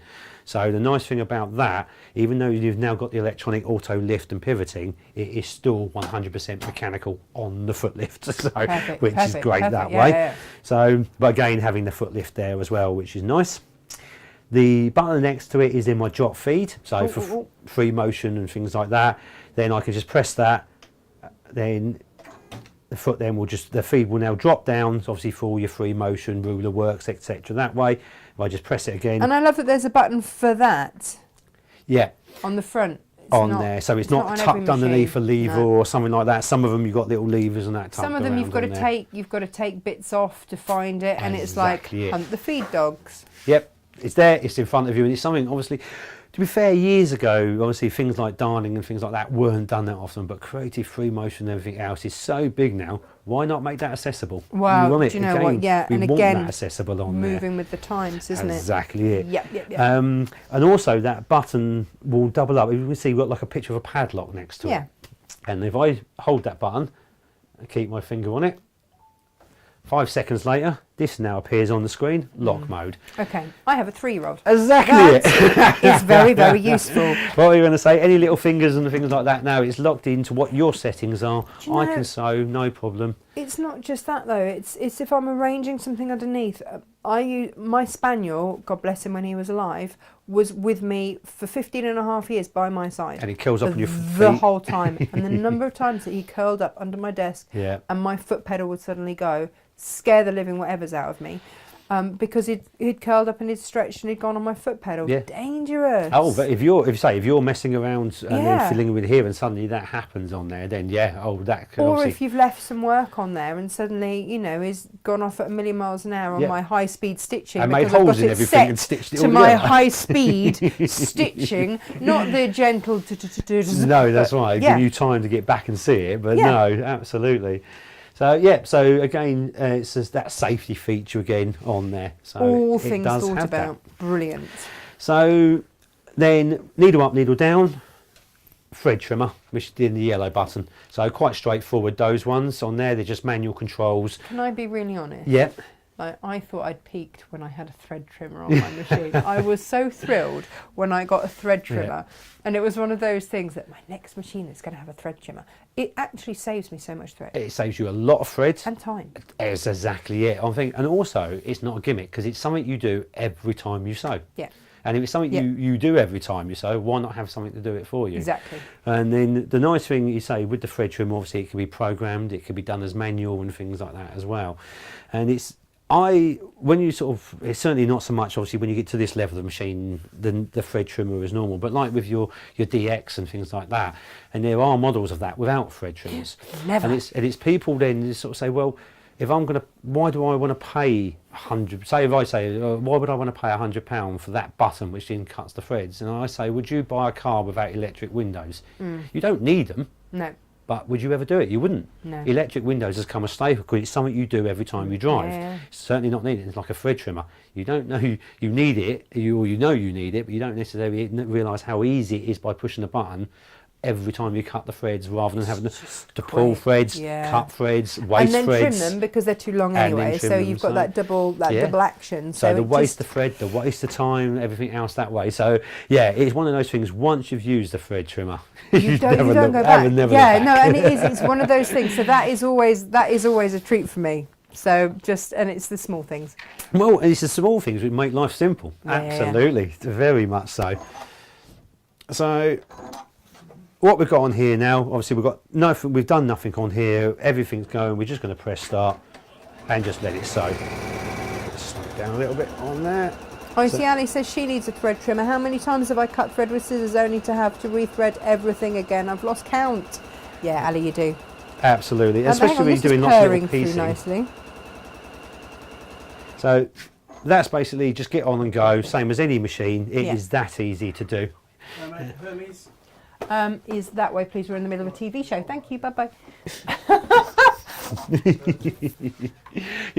We haven't switched our on-air thing out there, have we? That's what we need. A little on-air light. We need Hermes. Yes, you're a day late, love, but that's all right. Don't worry. Everyone's just waiting for their orders. Yeah, that's Crikey, it. Bobs. See, I get personally delivery for yourself for your machines. I haven't got to worry about that. Love it. And the fact we have a very large sign on the door that says all deliveries and everything to the same entrance. Don't look at things like that. Cool, not. No, that's our lovely Hermes man. Hi, Hermes man. Right. Yeah. Yes. So literally all we did was a straight stitch line. So it can be as simple as that, the same as any other sewing machine, just to get on and go. So you haven't got to mess around with any settings or anything like that. But when I say mess around, it's pressing a few buttons in front of you. So what I can now do is we have our auto tie on and off. As we mentioned before, we can have it. So we've got a picture of a lollipop, and then that does 4 stitches on the spot before it sews. We can turn it off completely, or we have our reverse stitch on there. So this is again usually more for dressmaking, where you want that a little bit heavier, a little bit safety. So it's stitch forwards 3, backwards 3, and carry on sewing. I've actually got the machine set, so the needle was actually off the edge of the fabric at the moment, as we talked about before. So I'm going to sew off, on, off again at the beginning. When I get to the end, I want it to do the same as well. So I'm going to press that. So beginning, tie on, at the end, tie off. I also want it to then cut the threads when I've finished. So it's going to tie it off for me, cut the threads, and then I want it to lift the presser foot when it's finished as well. So I'm now, from a manual seam, I'm turning it into a completely automatic seam for me. So all I'm going to do is press start again. So the auto tie on, it will then give me my seam, and when I get to the end and where I want it to finish, all I do is press the reverse button once, backwards, forwards, stop, tie off, cut the threads, needle out, foot up, and then I just take out. Crikey. And then if we look at the back, we will have a little tail, because that's only going to be natural on there, but you can just trim those, but it has tied it in. But you say it's not long threads, you've not wasted threads at all that way. So again, it's little things tailor making the machine to the type of sewing that you do. You don't necessarily have to have the tie on at the beginning or the end. You can play around with that as much as you want. The stitch length, it automatically sets for me, which I can then override completely as well. And as you look at the graphics on screen, they will all change exactly what I'm doing. So it's literally setting the machine to how we want it. And then the smart feed system is something I'm going to go through in a little minute on that one. So before we go into that button there. So literally, as I say, to get on and go, so simple to make it just a normal utility machine. You can play around with the functions and features all on there, tailor make the machine to how you want it from the very beginning, or just say forget all of that and just use it as a utility machine.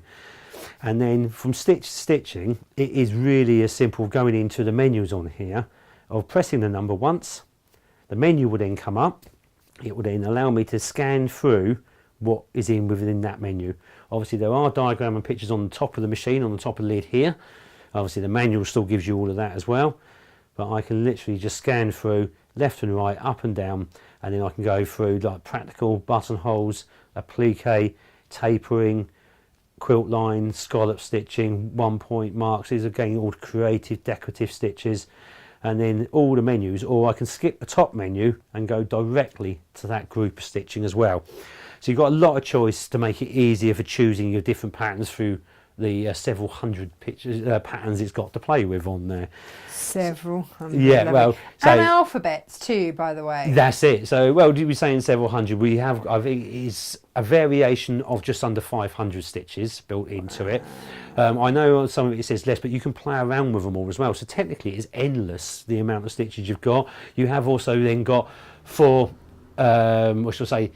English lettering built into it, but then you have Chinese and Japanese lettering, symboling built into it as well. So you have got a lot there to play with for name tags, etc. That way. Obviously for your quilts and that, little labels, making it up, it will do all of that, no problem at all. Having had, when Emily was born, a group of viewers got together and made her the most beautiful quilts, and Freddie as well. And the labels on those quilts are so special because they let her know. And you know, obviously she was born, she didn't know who they're from, but ongoing, she knows exactly who made that quilt for her, when and why. They are going to be there forever. It's really, you know, and I hadn't realised just how important that was. Yeah, and we've sort of, before you sort of like mention it, where people don't, I don't want lettering, I'm never going to use lettering. You say literally, so well, school labels. I've got a grandma going into a home, making obviously labelling on there. There's more and more now. People have got to label everything, and now when you go away on trips and send the kids off here, everything's got to be labelled and things like that. So it is being used more and more. But as you say, if you're making projects and giving gifts and things like that,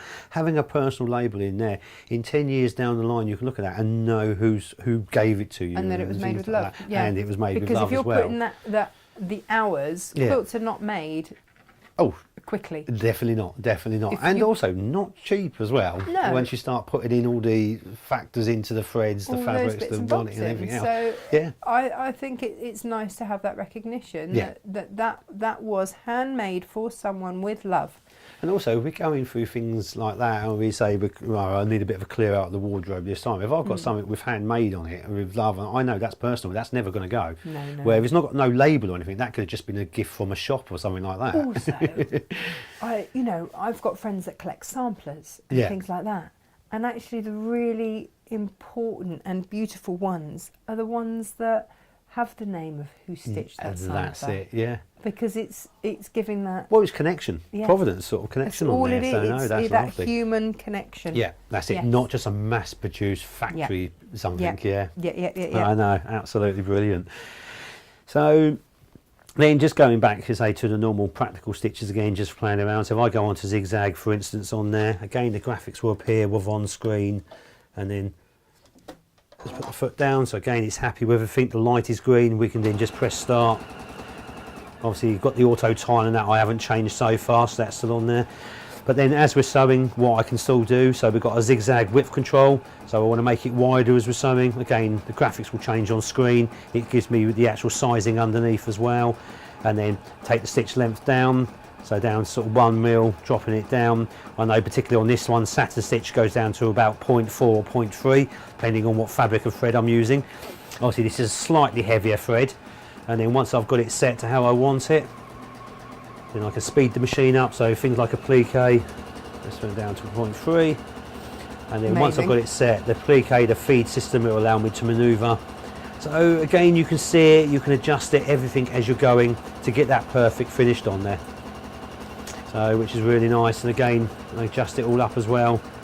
So take it all up there, and you can just play and play all day long. Hang on, you can adjust it whilst it's... As I'm sewing as well. So yep, and as we saw, the graphics were all moving on screen as I'm adjusting and sewing. So, and then we turn it around, just tie it all off. So just press the reverse button once. It's just a really simple thing, but when I'm doing a plique or...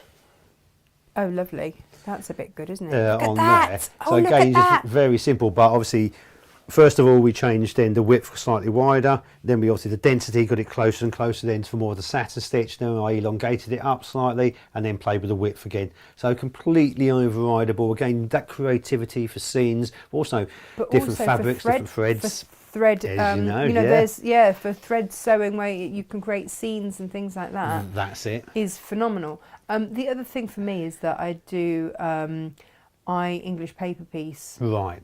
But I cheat and I zigzag them together because I don't have time to make a massive bag or whatever, all hand stitched. Like one side I'll hand stitch, the other I'll machine stitch. And also just to show and demonstrate. But I can never quite remember what setting it is, and every time I have to test it. But I can just plug that in and save it. You can program it in and save it into here. Perfect. So you know it's a stitch you use regular. That is now built into the machine at settings you prefer. And just so that everybody knows, I have just asked Gemma to apologise for being slightly short with the Hermes man and explain why we were like, no, not in here, not in here, because I didn't want to appear rude. But I might have been slightly. So there we go. I think it's something. Oh, we're live. Get out! Get out! What are you doing? It's something from over here come over. It's like a sewing machine comes. It's like, no, get out. No, but as you say, like going back to history, I know because it's only going to be the brief history of the machine. But if I press history now. Actually, I haven't come out of that stitch, so it hasn't saved the second stitch yet until I come out of it. When I come out of that, obviously, so if I want to go back to that other piece of sewing, so I can just press that now, and it's come back to my straight stitch again, my original one with all these settings again, all on there. So that is a great thing about that, which is really nice that way. And the what's on the screen, that's not the actual length of the stitch actually, it's just it's a demonstration of the image on there. We did try and get it as near as we can, but it is literally fractional out, so but again, being a graphic, it can never be that perfect on this side of it. So but again, it gives you that elongation, that movement, whether you're making it longer, shorter, wider, narrow on there. So and that's a nice thing then, playing around, tailor making all the different stitches on there. You can then just be that creative side, which is nice. But also, it doesn't matter what fabric you come across, what thread you come across, whether it's, say, thicker thread or finer, whether it's heavier weight fabric stretch, it's going to cope with it. You can adjust it accordingly. And it's also going to tell you in the manual. Do you know one of my favourite things in the manual? Was the numerous buttonholes. And the fact that it taught me why I would need all these different buttonholes. And why, exactly. Because most people look at it. I have lots of buttonholes. Exactly, but why do I need 16 buttonholes or something and like I didn't know. And I do know now. But then you've got the reinforced, you've got the stretch, you've got the jersey, you've got the tailored on there. But also now with like bag making, with soft furnishings, tab top curtains, tie backs, people are using buttonholes for other things now. That's right. It's not just for garment making or things like that. So because our machines can go through these heavier fabrics. And that's exactly like upholstery fabrics and things like that. So and that's sort of getting to the buttonhole, obviously, by using then. So, I mean, but this is the thing, Gary. If you start to look at being able to make your own curtains, being able to upholster things and work with those kinds of fabrics with a machine like this, what you're saving. When you think, you know, if you've ever had curtains made. And it's only straight stitch. And it is only straight stitch. Absolutely. It is only straight stitch. My goodness. Oh, yeah. They charge you for it. They really do. You know, you've paid for half your machine. To be fair, already. As well, that's exactly it. So if through lockdown, obviously less people weren't moving house. The upholstery, soft furnishing, took Rocketed. off, absolute rocketed it Certainly did. on there. And because of that, a lot of people were realising they didn't have the right machine for the job, and then they invested in a good machine, because when they were getting a quote, you say once you've got a quote for curtains, Yeah, even and you've fallen off your just chair. say for instance your living room, where you've got maybe a conservatory or patio doors or something at the back where you know it's then full length, full height, and you've got your window on that. A quote just for those 2 windows alone will basically be sort of a quarter, a fifth of this machine alone on there. So you think, actually, I want to do the house, and that's without making anything else on there. Yeah. As you say, it's a big way of investing into a quality machine. And the weight as well. Well, I got all of my sitting room curtains done in a morning. Yeah. Job done. And if you can find somebody who can come in, quote you, and make them within a month, then you'd be very lucky. Yeah, but Very exactly lucky that. on Mine were done so. in the morning. Yeah. Up, hung, job done, move on to something else. And Thank you that's very it. much. And also, Bish, bash, bosh. you haven't got to worry about other people coming into your premises, refitting, measuring. Obviously, COVID. There's COVID. That's Yeah. it. That safety side, the Yeah. COVID side of it as well. So no, definitely. Well, you don't want to sort of say COVID was good for some things because it's bad for everything. But if you've got to take a positive side of it, yes, it taught more people to sew. It kept people indoors, so therefore I think it's important to look for the positive. you've got to this because day and it age, just is absolutely, yeah. life. It's what has happened. So, well, what are the good things? Yeah. Because there's got to have been a good thing. Yeah, people have learnt new languages, people have learnt musical instruments, people have learnt to sew, people have learnt to cook. I learnt new swear words. All of these things have happened through COVID. Yeah, but again, it's sort of living with the new world, isn't it? And I think this is where people now are spending more on themselves. Yeah. Where they're investing in sort of nicer things. If you're going to buy something and you're using it, just invest in something you enjoy using know on what? there. Yeah, Absolutely. yeah. So yeah. You know, one of the things that I take from my ex-husband is he says, buy cheap, buy twice. Yeah, exactly. And it is true. It is, It's that's so right, true. yeah. But it's also buy cheap, ruin what you're trying to make. yeah. Because it doesn't Yeah, yeah. like it a lot And of have to times. rebuy. And then rebuy again. That's exactly it. So Yeah, no, very true. very much so on there. So right, well, what we're going to do is while we're on the utility side now, we're going to do a buttonhole. Well, now we're talking about it. Go on then. Because it has got the fully automatic sensor systems on there and the one-step buttonhole. When I show people this attachment, they take one look at it and think, oh no, what do I do with that? Oh, It's like- love it. Use it. Plug it in. Plug it in, it's got several layers to it and things like that. But the nice thing with the buttonhole system on here, the feed system doesn't even touch the fabric. It's all done by sensor. So therefore, when you're tailoring, you're using different thicknesses going up and down, lumps and dumps, seams where you've got maybe 2 layers to 4 layers, interfacing, interlinings. Where this is where a lot of machines will sort of skip stitches, miss out, especially if you go over the double lumps as well, where it builds up stitches, or one side comes out slightly shorter than the other, and it's a bit frustrating. This system prevents all of that, and that's the great thing about it. So whatever size button you've got, it just goes into the back of the foot. I haven't got a button with me, and the only thing I can see, and I think that's a bit too big, that one. Oh yeah, no, hang on. Let me get you a But button. you don't need a button if you haven't got one, because there is a measuring gauge on here. So if I just say I want the 12mm button, okay. I can gauge it to a 12mm, because not everybody's got the buttons you're going to use. Right. So you have but got if you've brought the buttons, use the button absolutely. and you know that in you've there. bought like a 15mm button On there, then obviously according to it on there, because also with this machine as well, with a lot of machines where if you're using a dome button and things like that, you have to calculate the length of the button hole to allow for the thickness of the button, which obviously a lot of people don't tell you that. But if you're using a high dome button and you're doing a centimetre, or say 15mm, and that dome is 50, you're never going to get it through it, because the cutting width is not wide enough. Absolutely true, yes. So, and again, it's not necessarily thinking of those little things until you've actually come across it. And it doesn't work. What we can actually do now with our buttonhole series is we can change the cutting width. So when we're using high dome buttons, we can make the cutting width wider using very thin buttons. So I just go on, for instance, then the buttonhole section here. This is just my standard everyday button. Right. So I'm going to take the foot off, simple clip on and off, same as most machines. A little button at the back, that doesn't change at all. The foot then just lowers and clips into place, and then so the jack plug actually then plugs into the side of the machine. So that will then just go in. Again, the machine will know whether it's in or out. It will censor it for you as well. Amazing. So that is now all set up and ready to go. So what we can do, let's find some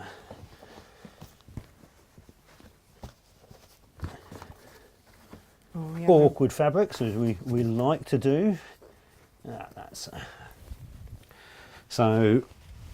Oh, this is out of your TV. This is out of my little TV box on here. So first of all, we can just start with everyday piece of calico on there. I'm just going to pop that under, foot down.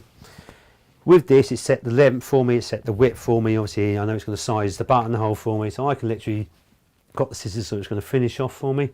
Press start. Amazing. So it's not just a 4-stage buttonhole.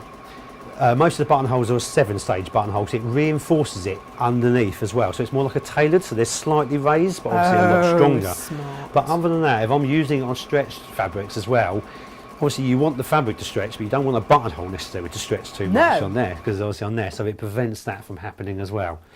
Does everything. That is how quick and how easy it's done it, just with saying it. So that's just a one everyday standard buttonhole. Lift that up, let's see. So let's have a look on here. Obviously I've done nothing to that. That is just how it automatically done it. Obviously very neat, very clean. The stitches in the same way. Absolutely brilliant. So on calico, that's absolutely fine. No problems. Crystal organza, completely different contrast of fabric. Hang on, what? So most people wouldn't even try and do a buttonhole on this. No. There's no interlining, no interfacing, anything like that. So I'm not going to change anything. I'm just going to go under. I'm just going to pop that under, foot down, press start, and it will just do it on that fabric exactly the same. Do you know what? For every parent that has a child that dances, does gymnastics or anything like that, they're kissing you right now, Gary. Well, if you go into a dancewear costume and they go like the things and they want to have it made, and it's that specialist again. Oh yes, because they try and avoid things like this. Of course they will. But with a machine like this, absolutely no problems. And they say, if I can make life easier, we'll make life easier. Because I do have a daughter that loves a bit of glitter and tutu. And this is what we can see. Can we go overhead on that one? We sure can. Because then next to each other. I say that we can. I mean, I might be able to. That's it, all on there. So as we can see, completely different types of fabric, but the buttonholes are exactly the same. That's insane. Same length, densities. We've changed nothing on there at all. Can we go close up on those and have a little look?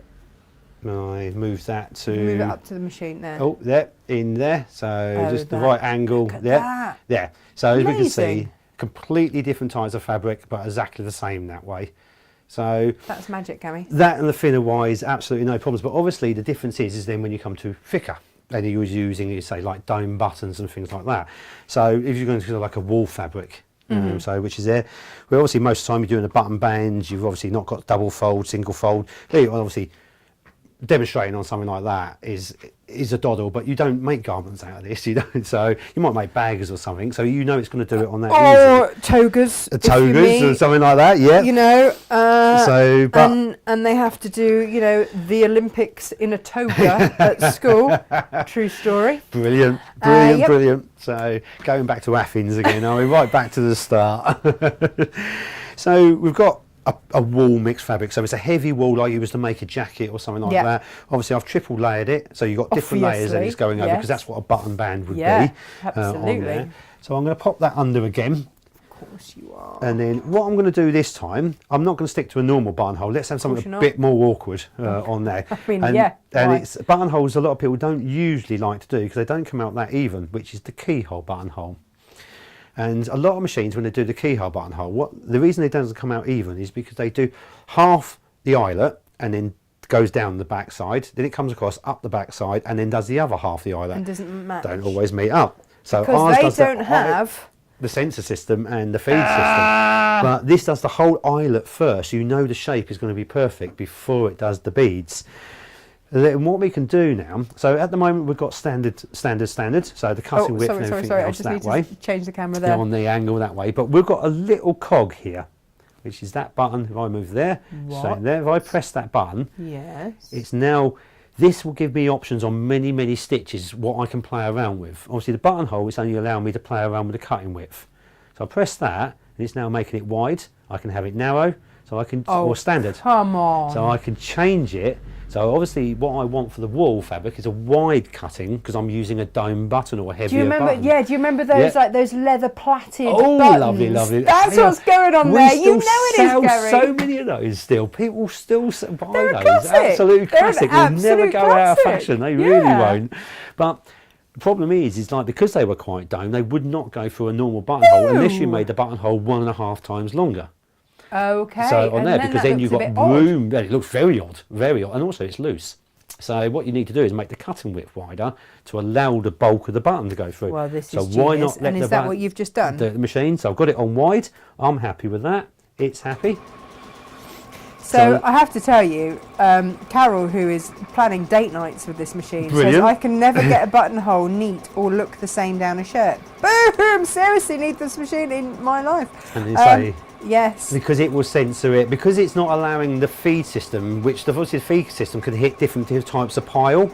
So it can grip one bit better than others, and that's where the stitches can change. But because it's a sensor doing it, not even touching the fabric, it won't be different at all.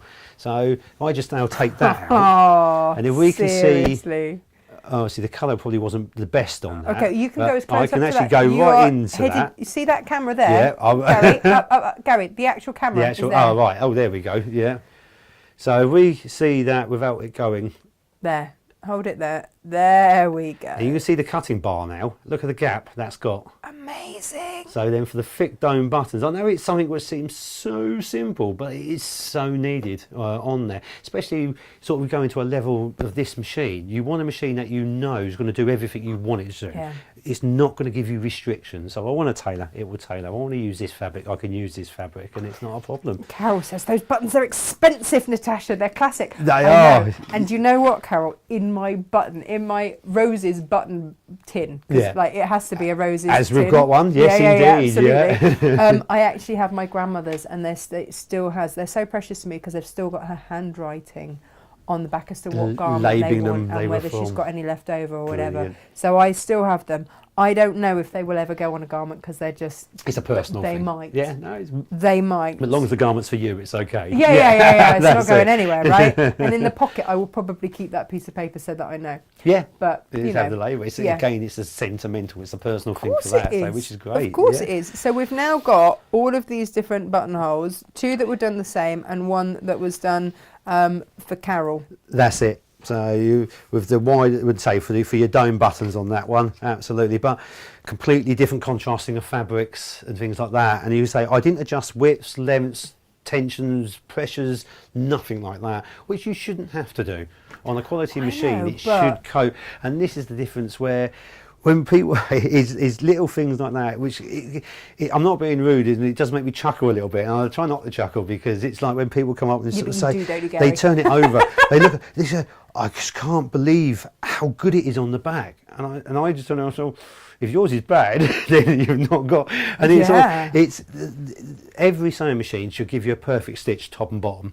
If it doesn't, it means the machine is just not good enough for what you want it to do on there. So, or you've got to fiddle and adjust the machine to make it even top and bottom. That means probably playing from different types of fabric, the thread, where you see what we've done here, we don't have to play. But that's the side Dukey have gone, and that's why we don't do anything gimmicky. It's when they say all the feed systems and they mess around with the tensions and things like that, that's when you do have to start playing. And this is why I do emphasize our sewing system is completely mechanical.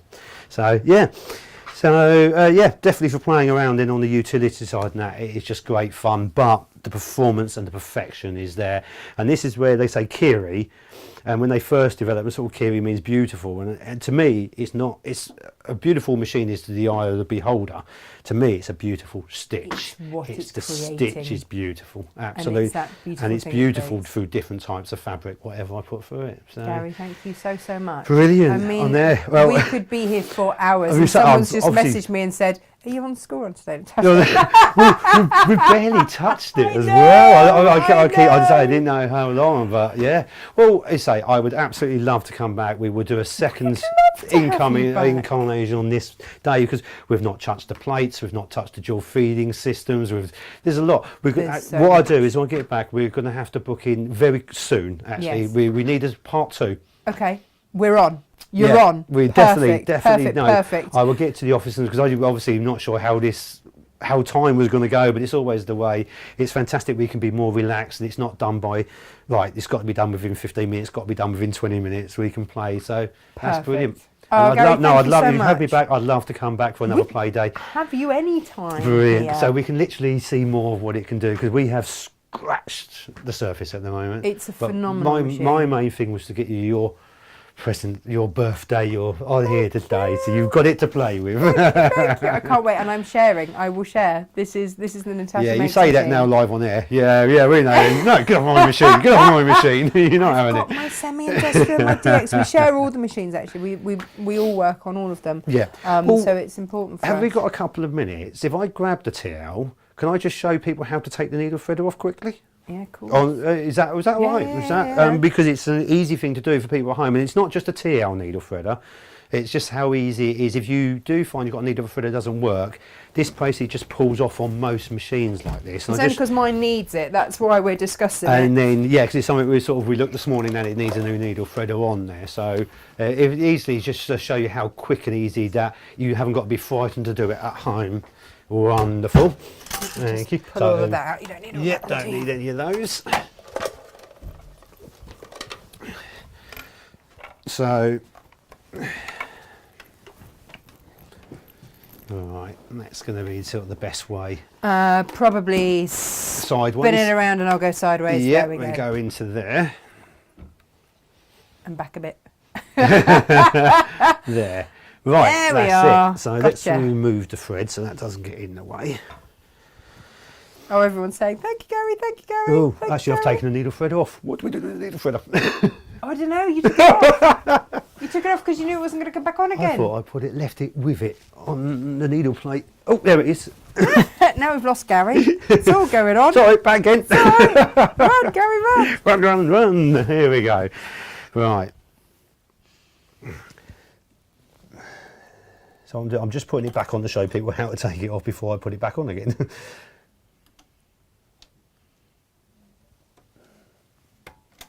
Right.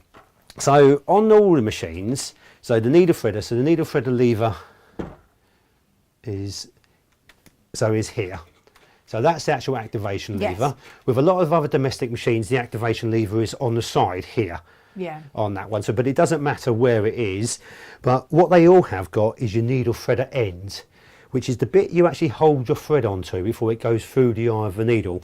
And is this the same on the overlocker? It's the same. Julia? No, the overlocker, sorry, is slightly different because the overlocker's got a two position. Right. Because it's double needle on there. This one, that one has to be actually fixed into place and lined up slightly different on there. Still not difficult, but it's just not as quite as easy as this one. So whether it's a white, on your needle threader end, it's usually a white piece of plastic. Some of them are grey, but mainly they're white. So all I say, finger and thumb, grab the white plastic, it will pull down to a point and then just pull it hard. Don't be afraid. Really? And literally just pull it off. It is that. I know a lot of people are frightened to do Yes, this. you're and this looking is at one, yes. What I also say, if you are doing this at home and you really would just give me a ring, and if you're in front of the machine, I will talk you through it as you're sitting in front of the machine as well. Okay. So I'll be there in a way holding your hands. Yeah. That to say yes, it won't damage it at all on that way. Okay. So then once that's off, obviously that is the replacement part. Yeah, let's pretend it's the replacement. On there, and obviously that then it's just, we can send one out to you if you need a new one. Obviously I'll take them to exhibitions and things like that with me. So there. So once that's done, so on the actual part itself, if we can see here, we've got a little hole, and there's two little notches either side. I'm just going to get you used to moving it in and out. There we go. So like so, there's the hole. You've got two little notches. So on the actual needle threader itself, you've got two then little pins which line up into those notches. Yeah. It's very straightforward once you see, because it only locates one way. Right. So that all I need to do is, as hard as we actually pulled it to come off, Got to push it back on. we again. line it up underneath, and equal force upwards, give it a good push, and that's it. As simple as that. You know, and that's the thing, isn't it? And just knowing that one little move can save you having to send your machine back. And that's it. And because it's a consumable part, You're going to do it more than once. absolutely, there's a good chance you will. So where some machines say you do have to then line it up with screwdrivers, things like that, so you will lose your machine and things like that. And a needle threader is not integral to a machine. So if your needle threader doesn't work, it doesn't matter. Yeah. But what a pain it is when it doesn't work. It really Absolutely. is. It really so you may is. feel, I don't want to lose Yeah. my machine for the sake of a needle thredder, but you do miss your needle thredder when it's not there. Yeah, so, Susie just got, oh, so that's how you do it. Thank you, Gary. That's all right. So it's all a little bit, so we try and put these Amazing. little bits in. I know it's a question that come up earlier, so I thought we'd No, try that's that brilliant. one on there. Thank you so, so much. Right, let's get your piece of cake. Brilliant. Everybody at home, thank you ever so much. Thank you very much as well for having me. So brilliant. It's just always a pleasure. Always, always, always. It's lovely to see you.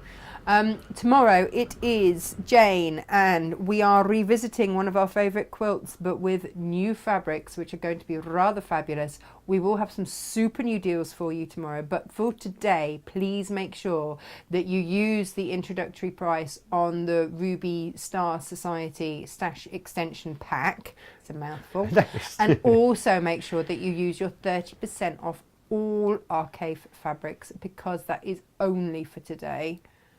Only for today. And if you know somebody that you know loves cave and you've already bought your fabric, just give them a little nudge and let them know. Share the love, and just let them know, because you know, as long as you've got yours and we haven't sold out of that one, you're fine, aren't you, right? Yeah. Well, as long as your friends stop your friends from taking it from your stash, then. Well, I know, exactly that, exactly that. You know, we have put those scissors up at such an angle that it looks like they're going through your head.